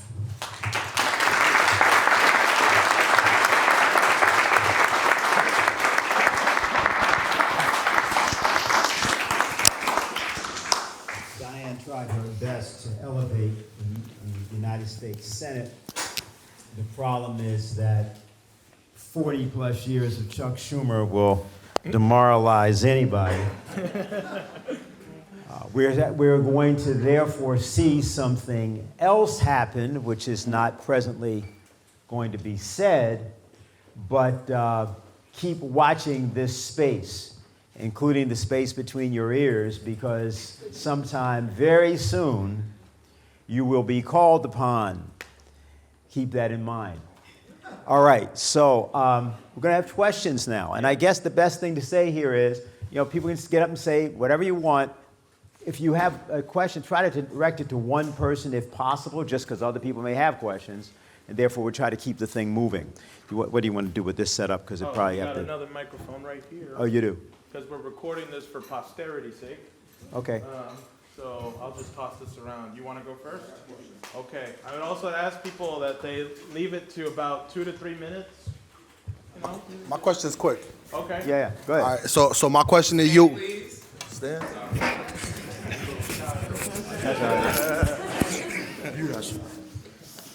My question to you is, how do you plan to get the exposure for the people out there? There's a lot of people who don't even know anything about politics, who says, I don't deal with politics.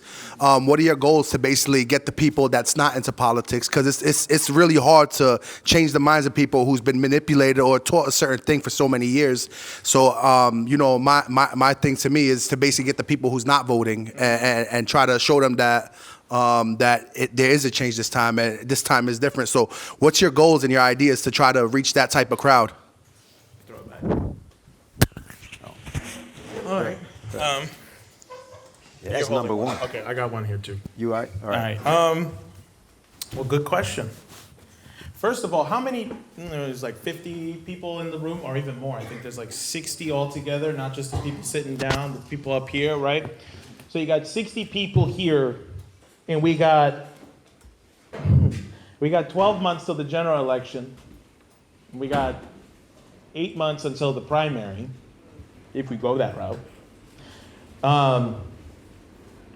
60 people, 90,000 people voted in the Bronx in the last midterm election, in the general election. Only 60,000 voted in the primary of the last midterm election. So there's 60 people here. So if every single one of you knocked on 10 doors, hopefully, I'm bad at math, but that's like 600, right? That's 600 doors we could be knocking on. If each of you knocked on 100 doors, what's that? 6,000. If each of you knocked on 1,000 doors, is that a lot of doors? Is that a lot of doors in 8 months? Is that a lot of doors in a year? You've already knocked on the same amount of doors or the same amount of people that went out to vote in the primaries in the last midterm elections. See, I don't expect people to meet me where they're at. I'm going to them. I can't knock on every door in the Bronx alone. But if every single person here found one other person to go door knocking with them, you've already doubled the amount of doors you can go knocking on. Another great thing too, 60 people in the room. If everybody gave $1, we'd have $60, right? What can I do with $60 in a congressional campaign? Well, it pays the office rent, I think, for like 5 minutes. If everybody gave $10, that's $600. What can I do with $600? Maybe I could print more of my posters that we got here. Maybe that's, I think $600 is about 200 of those posters. Whoever did the pricing should speak up. But if everybody here gave $100, 60 people giving $100, what is that? No, seriously, what is that? 6,000. 6,000. I could do quite a lot with $6,000. We could start talking about radio ads. We can start talking about billboards. You know, you guys go to Fordham Road. You ever been to Fordham Road, right? They got that giant lawyer billboard there. I looked it up. 400,000 impressions on a daily basis. 400,000 impressions. You guys know what an impression is? If somebody looks at that, right? It costs $40,000 to have that billboard rented for 6 months. And it becomes open in January. And what if we had a giant, it's very big. You guys might not have seen it. It's a very big billboard, right? And it just said, for every Palestinian child that dies, Ritchie Torres makes a profit.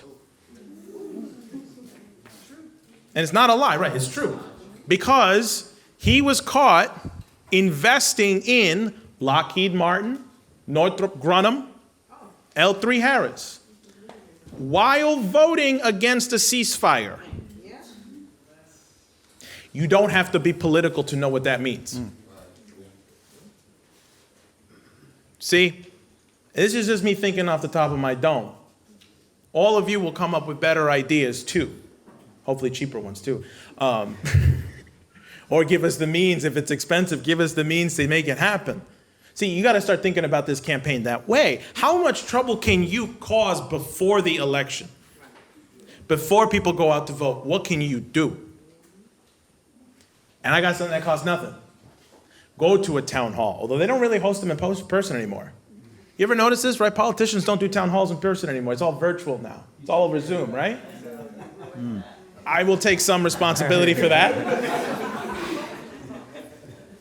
But wherever evil may be speaking in person, go record yourself standing up and denounce these people.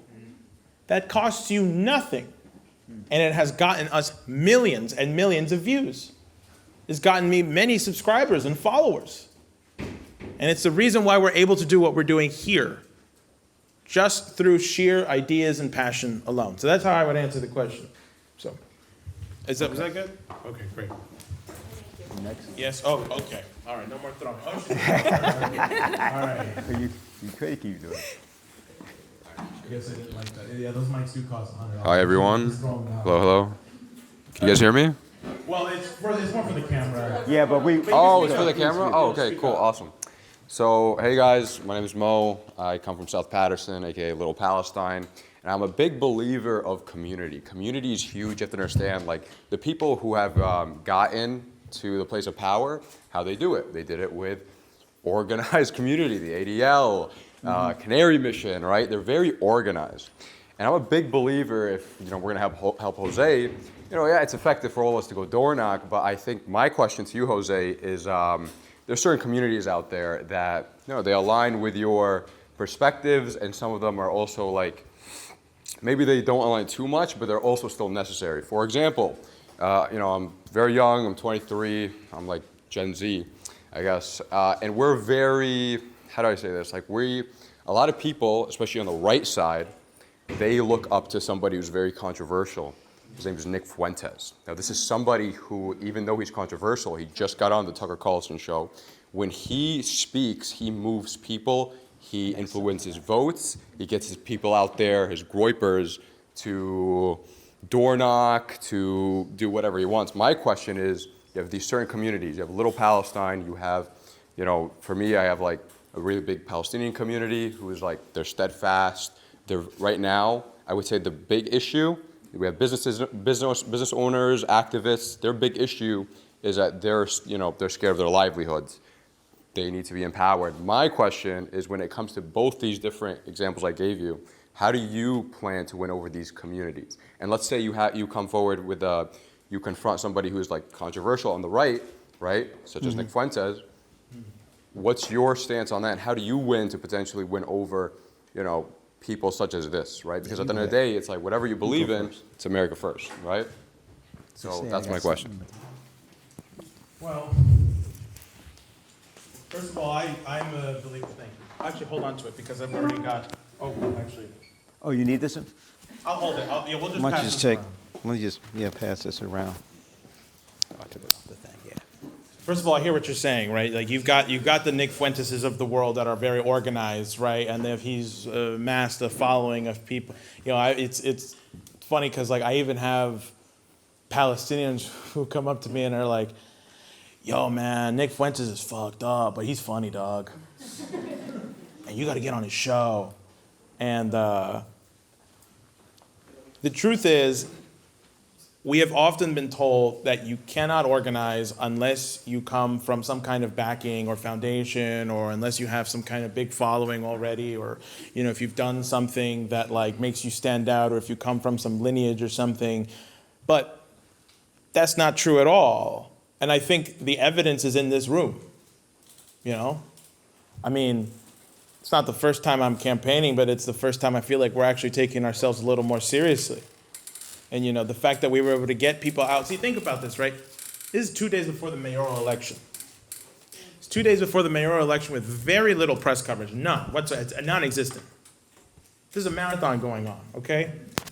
All of Zoran's peoples are going out right now. They're doing good things, In fact, I went to vote yesterday at the Board of Elections, and there was like some white dude from Harlem there. He's tall, got no business being here, but he's got the Zoran hat, and he's talking about how, these communities are really underserved, and he really wants to fix them. I can respect that. I really can respect that. But here we are, 2 days before a major mayoral election. Every single press outlet that we reached out to asking them to cover this was like, well, there's something more important going on, which is that there's a mayoral race. And yet, despite all that, you're all still here because all of you want to get organized.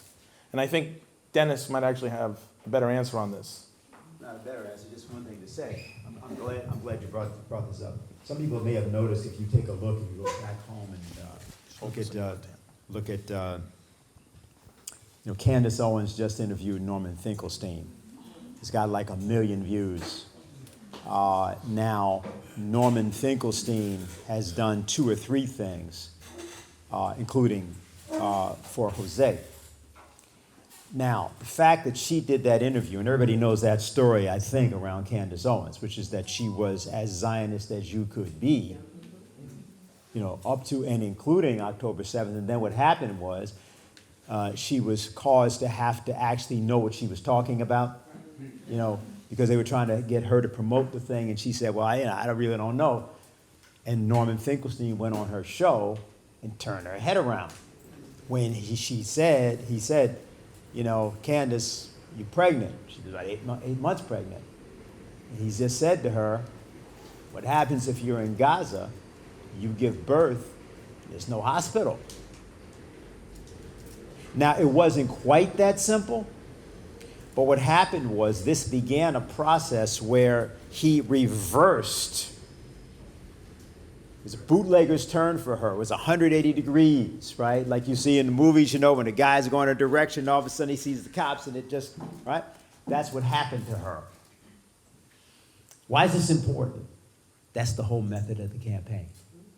Whole method is bootlegger turn. Make people, or rather not, you can't make anybody, see, you can't really change anybody's mind. They got to change their own mind. And I very much respect the first question because I think that's the core of the whole thing. People do not intend to vote because they believe nothing is going to change. They are not incorrect. You got to change them. Otherwise, nothing is going to change. So we are trying to, that's what we have to figure. So I wanted to put this in terms of the specific thing.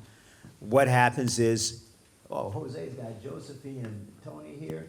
You think if he, I don't want to just say, I won't be explicit, but let me put it this way. I know all about Patterson. I used to be up in Patterson, talking to some people up in Patterson who had certain initials up in Patterson, okay? And I know that if you go there, he goes there or they go there, oh, that will make a difference. And that is the kind of thing that we have to be talking about. Instantaneous, tactical actions that shift certain communities that nobody thinks of, that make and catalyze change there, including in the vote. Now, we could say more, but let's leave it, okay?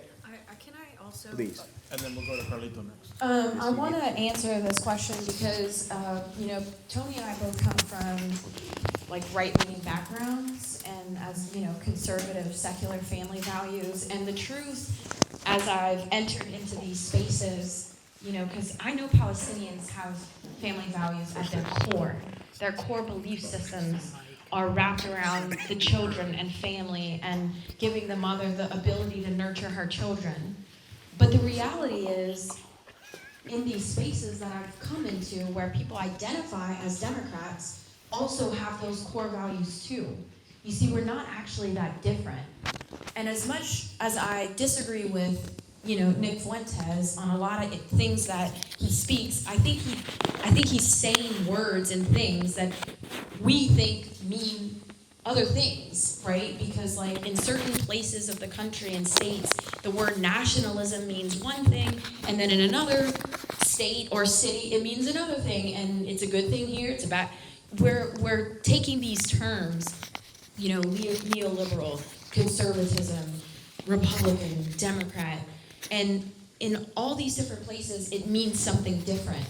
But at the end of the day, all of us in this room, whether we identify as Republican, conservative, whether we're, Catholic or Muslim, we all in our core believe in these family values, in this family structure, in the ability to provide for our children, in the ability to give our children a meal, a warm place to sleep, a chance for us to be comfortable and safe. We all want that thing.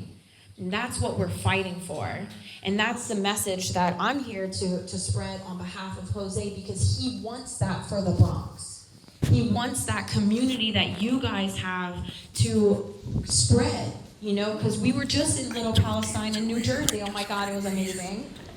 We had Kanafa. But those core values is what everybody wants, regardless of our political affiliation. Right behind you, my friend Mary, she's a proud Republican.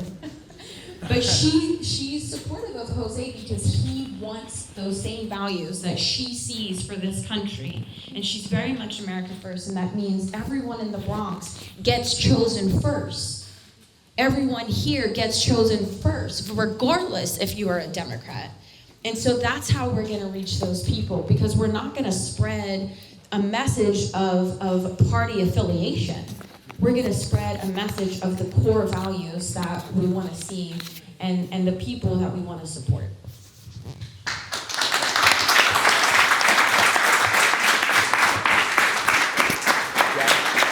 Take that down. I'm supposed to talk into this? Or you get the mic. Just hold it. Okay. My name is Carlito, and I work with El Maestro here. I'm the resident artist, I want to call it that. I'm also a young lord. I used to belong to the organization, the Young Lords.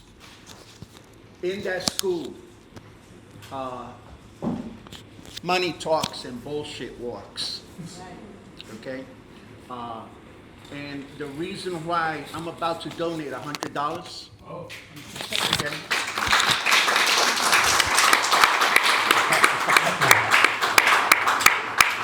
It's because you got to put your money where your mouth is. Okay, right now, I disagree with some of the views that are present here, I'm going to be honest. Okay, I'm not about bullshit. Okay. We are experiencing a process that's very deadly. It's a menace of fascism in this country. Okay, let's call a spade, not a diamond. Okay, and we are morally obligated to work with those that we may have differences with. Okay, but what's coming has the potential of being deadly. I'm a Puerto Rican nationalist, and our history our history points to what is potentially going to happen in this country. We went through this thing called the gag law, where the freedom of speech was criminalized, where the flag of Puerto Rico was criminalized. You get 10 years for having the flag folded in your back pocket. Okay? That's why here in El Maestro, we make it big. Okay? Come here and tell us that bullshit and see what will happen. You know, so what I'm getting at is there's a lot of nice talk here. Okay? And I like that. Okay? Some talk too much, but it's okay. Mi casa, tu casa. We have to unite. We have to unite and put our differences to the side, because what is happening, the enemy, Trump, MAGA, the fascists, okay? Because people are scared to use that word, the F word, okay? They unite. Make no mistake about that. They're united, and they're not in some off the wall place. They're right here in New York City, and they're called the NYPD. Okay, they call some of the Democrats are undercover MAGAs. Okay, so we have to find ways, get creative, get artistic in how is it that we unite and fight them. Because one thing that I do agree with Brother Jose, we're the ones that got the fucking power. Okay, let's not underestimate that part. All right, so. I support what you're going to be doing, my brother. Okay? So let's go to town. Thank you. Very interesting. I still see hands. Yeah, well, you got a few up here. Now might be a good time to say that someone who's watching the Zoom stream gave $1,000.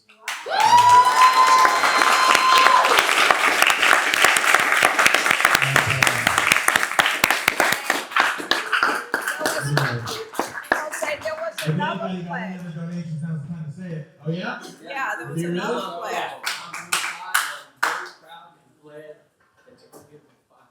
$500.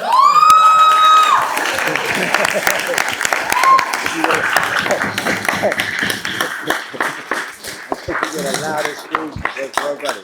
Okay, I see there's a basket being passed around. Anybody else? You gotta go. 2,000? No. That's it. You got questions. I'm sorry. You have a question. We'll go to you and then we'll go back to Rafael because he had something. Oh, you have the thing already? I have. All right. We'll go to him and then you. Okay. Go ahead. Oh. But she's got a. Yeah, you got like 4. Yeah. All right. Yeah.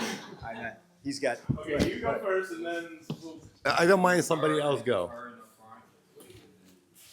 He said you don't mind someone else going. All right, well, in this case, I want this lady to go, and then we'll go to you. Yeah. Okay. I'll give her the mic. If I was a congressman. Which one going? Wait, Right here. right here? Okay. Okay. One. Okay. By the way, if I was a congressman, my town halls would be like 12 hours long. No, I'm serious, because I follow you on YouTube. Oh my God, she's amazing. Everyone should follow her on YouTube.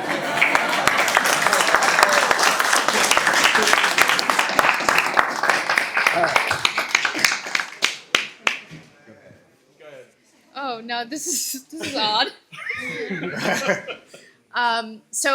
Just kind of to your point about Nick Fuentes, I'm new to politics, so one of the things I'm discovering is that I think that there is a unity with like our Congress people, obviously because they're all funded by the same donors, right? And I think that we think that there's a difference between the Republicans and the Democrats in Congress, but I feel like the left acts as a function of the right. Like they use each other to manipulate us, right? So I think, when Nick Fuentes has this thing where, we all can agree, like you said, like we all have family values. It's one of the things that we can all agree on, which everybody thinks is a conservative thing. But no, it's just a human thing. And I don't know why. I feel like if we're all understanding that there's one thing that they're all united on, and there's one thing that we are not united on, and that's Israel. I think we should all be like really clear that there's something specific about our politicians serving Israel that prevents them from serving us, which is probably why for 50 years, like you said, I'm not from the Bronx, but why the Bronx probably hasn't.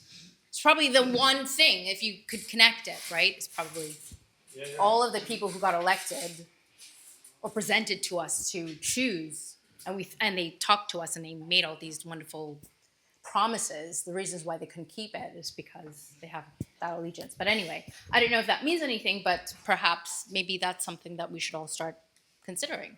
If we have politicians that are representing us and they can't say or state that Israel is committing a genocide, something is off, no matter how good they sound. But I do have a question for Tony. So our president, it seems, is like unconstitutional, like almost everything that he's doing. And he is also militarizing our streets. And I wondered, what do our servicemen in the army think about that? Like, you say like you are apolitical, but is it true for all of our servicemen? And do they sort of understand their oath? And if they feel like our president or the administration is unconstitutional, what could they do as things escalate, as our streets are being militarized, as we're going into war? Like, do they have options? What can they do? Well, I think it's important to understand that an oath is only as valuable as the person that took it holds it to be. I think that our own president doesn't respect oaths. I think we've seen that. Now, specifically for the military, through my career, I use the term apolitical. Apolitical in terms of going to the ballot box and voting for a certain president or a certain party while I am serving in uniform under the oath that I took. People have a different perception of that. Political in a sense, I think we're all born political because, politic is a human condition. Politicism in terms of active in your politics, different story. But if I were to call myself, in terms of where I'd fall on the political spectrum, I would say that I'm probably a Lincolnian Republican, Kennedy Democrat. Economically, probably follow that of Bill Clinton. Not what he did in the Oval Office, but his economic politics. And when you look at political parties and you kind of break down what they stand for, you see that they're really not that different. It's used against us to make it seem like there's this binary choice, and there's not. Service members, where it becomes, I think, difficult to some is that it's very hard to speak out against the institution. It's very hard to stand up against the machine.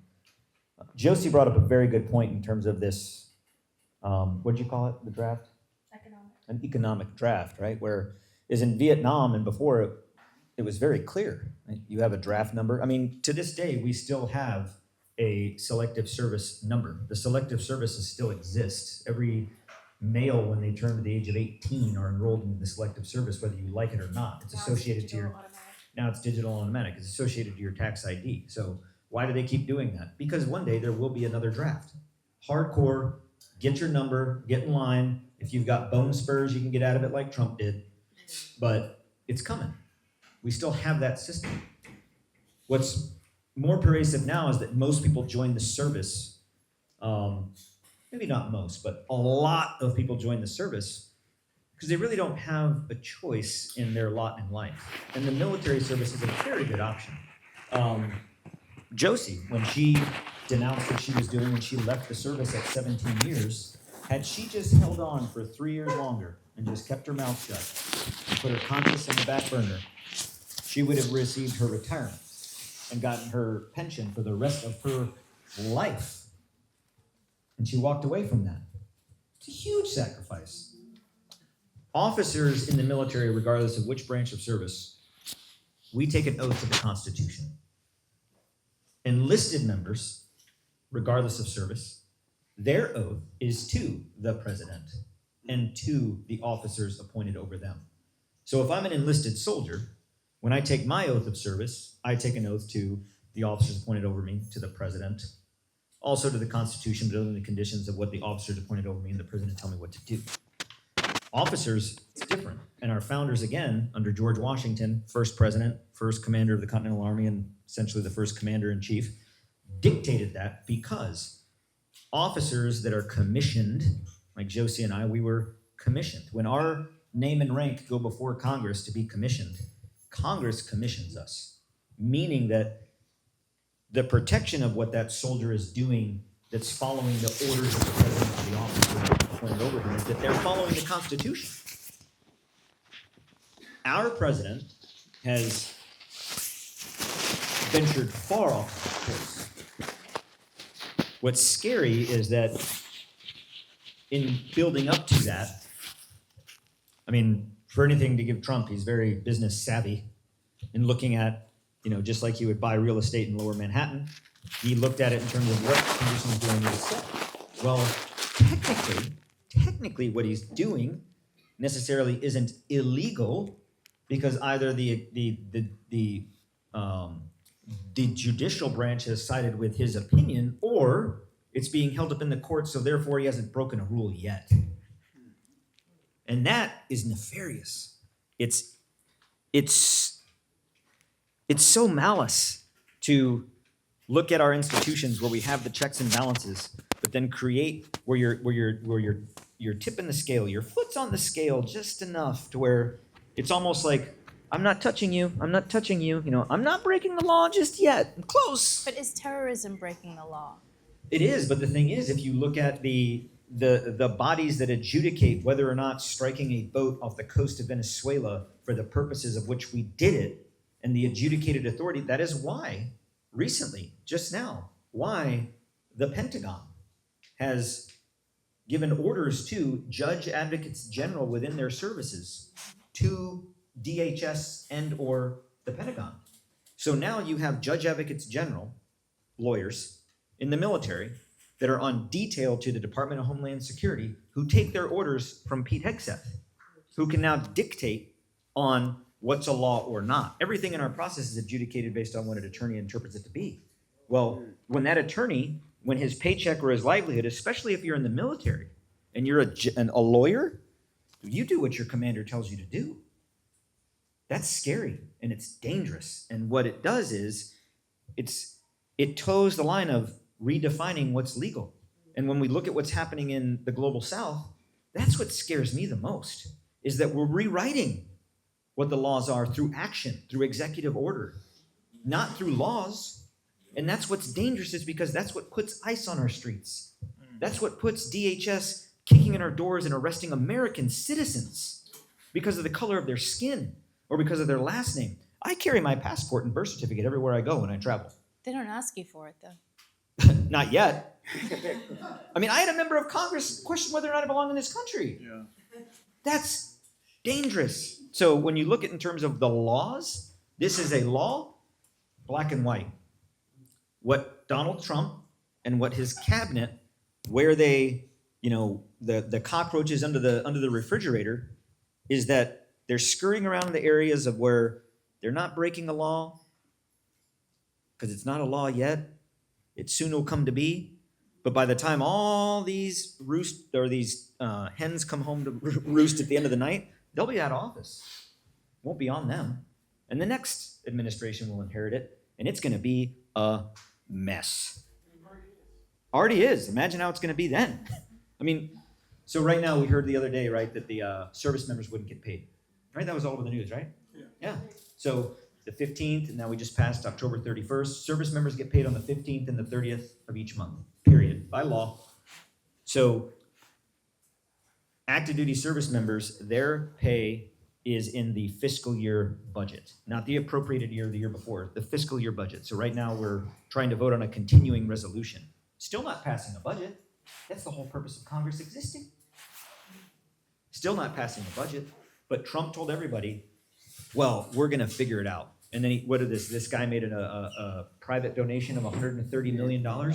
So now we have a private donor donating money to pay our active duty military. That is scary. Now, judges said, you can't, it's a little too bold. Like, no, we're not gonna do that. That money was still accepted, put into the coffers, probably to build the ballroom. But what did happen was, he said we're gonna pay him, and there was payment. What happened was in that money is that in our budget, things are appropriated, and once appropriated, nobody can change that, but the president, through the president's budget. So that money that was appropriated for veterans, for other federal programs, just moved it to then pay active duty. So paying Peter to pay Paul, we're robbing Peter to pay Paul, but now everybody says, oh, our troops were paid, Trump's great. No, no. One, we still don't have a solution. What happens on November 15th? You can do that again? You can only use the credit card so much. You can only take out of the National Roth IRA to the point where you've just shit away your entire life expenses. That's what our government's doing. And it's scary. So what military can do? I know that answer. In uniform, it's difficult. It's a lot of risk. I had already retired, and when I saw what I witnessed in Gaza and it hit me like a freight train, I had to go all in. For some, it's dangerous because for some people being in the military, because if let's say you're in the Army, you're a specialist, E4, 22 years old, join the Army, and you speak out against the government, and they dishonorably discharge you. You will never work again. What do you mean work? There are two organizations right now that are actually actively working on what are we going to do if there are military who do not want to follow these unlawful orders of, going against American citizens in these cities. Vets About Face is an organization of post 9/11 veterans and Veterans for Peace, which consists of both post 9/11 veterans and a lot of Vietnam veterans. Both organizations have a process in place, and they are actively advertising on social media, on their websites, for anyone who is in the military who wants to go through the conscientious objector process, which is getting out of the military because you no longer believe in, what they're doing. It's not honorable right now to be in the military, really.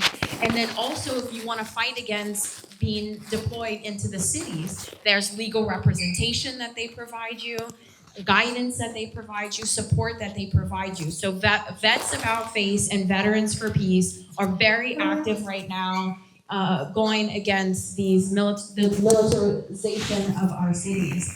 And to that point, through this movement, I have met so many people from Germany through the movement for Palestine. And when I have conversations with them and they're telling me that they're watching what's happening inside of our country and the militarization of our cities and the use of force by our military on its own citizens, they are telling me it looks like 1930s Germany. And it's just shocking to me that German citizens are telling me that is what their grandparents are telling them right now is what America looks like. But there is a way out. So if you want to help get that word out for Vets About Face and Veterans for Peace. And by the way, even if you're not a veteran, you can join Veterans for Peace as an associate member to be able to get involved in some of the things that they're doing. So that's I just wanted to say someone's doing something about that. Yeah, we're getting also an indication that we've gone like significantly above time. That doesn't mean we're going to stop everything. We just want everybody to understand that, because also we're going to take two people, you and the gentleman over here, because but let me just say, because we also have to discuss what you're all going to do. All right, and so we want to leave some time for that. I think I'll just do that rather than say anything right now. The main thing, though, is be in touch, make sure everybody's got names. Josephine already talked about people exchanging, but there's actions we want to be taking, including this coming Saturday. A few things. You can see Lynn Speed, that's my wife over there at the table. You can see me about it as well. So can we get, do you have the microphone? Who doesn't? Okay, so let her do it. And then we come to this gentleman. Hello, can you hear me? Can you hear me? Well, go ahead, we can hear you. Okay. We can hear you. Okay. Yeah, So speak up. my question's for you, Jose. So I've lived in New York my whole life. I've worked for the state of New York for the past 20 years. My question is, what is your plan, or what are you going to do to help fathers stay in the home? Because what I've seen, you can come visit us at the courthouse. You can come to family court. We'd love to show you. There is no effort at all by the city, by any of our, no one even talks about it to keep families together.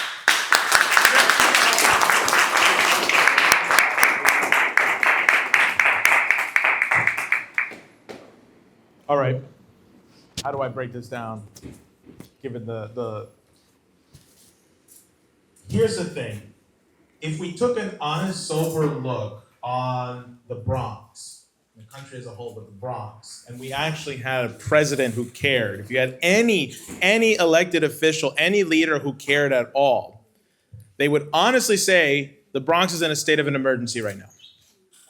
That is the problem. How do you have the poorest congressional district in the country with the highest illiteracy rates, the highest comorbidity rate, the highest obesity rate, the highest illiteracy rate, the highest asthma rates, the highest amount of just whatever, name it. We have the absolute worst of it, right? Part of the reasons why the houses are collapsing, or the house and the family structure is collapsing, is because it's not economically viable anymore to have a family. So in order to address what's actually happening in the homes, what's happening with people's families, you have to completely and radically transform society once again. The problem is that you have a society that has become unproductive and de-industrialized. What do I mean by that? There are no more jobs anymore in New York City that are abundant anymore, where, for example, there's a guy running for Congress down in Florida. His name is Mike Wilnow. And he got his girlfriend pregnant when he was 19 years old. And what his dad did was he said, you are not going to run away on this girl. You are going to go to a trade school and you're going to be a welder at night as well. So he put his ass through trade school and during the day, and then at night he went and he was a welder. And he was able to then therefore support his family. I want to bring that kind of opportunity to every single person in the Bronx and around the country as a whole, where people don't feel desperate enough to run away from the decisions that they made, and where people can be proud to have a family again. Thank you.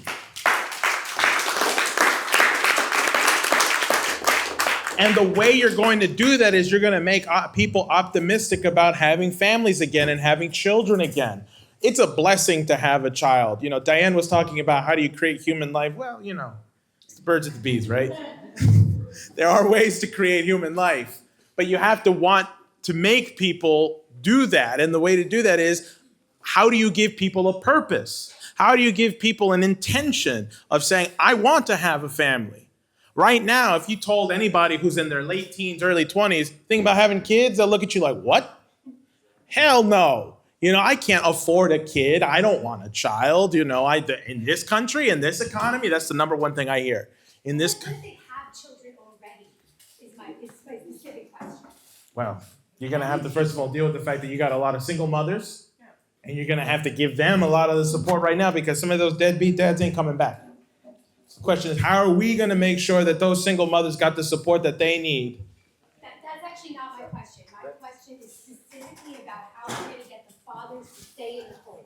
Like, what can we do? Just because of time, I'm just going to say one thing about this, and this you can see Jose about later. We have a thing called the Space CCC. The idea is this: you have to take males, and particularly between the ages of about 17 and 30. You're going to need places exactly like what you're in.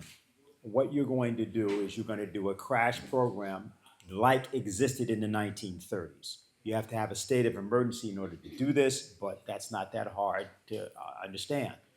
There's cities all over the nation of China, okay, that dwarf New York. I mean, the city of Chongqing has 31 million people. Shanghai has 27 million people. Take a look at those cities and look at them compared to New York. This place, you have to checkerboard. You have to look at the Bronx, you have to take a look at it. A lot of it you're going to blow up.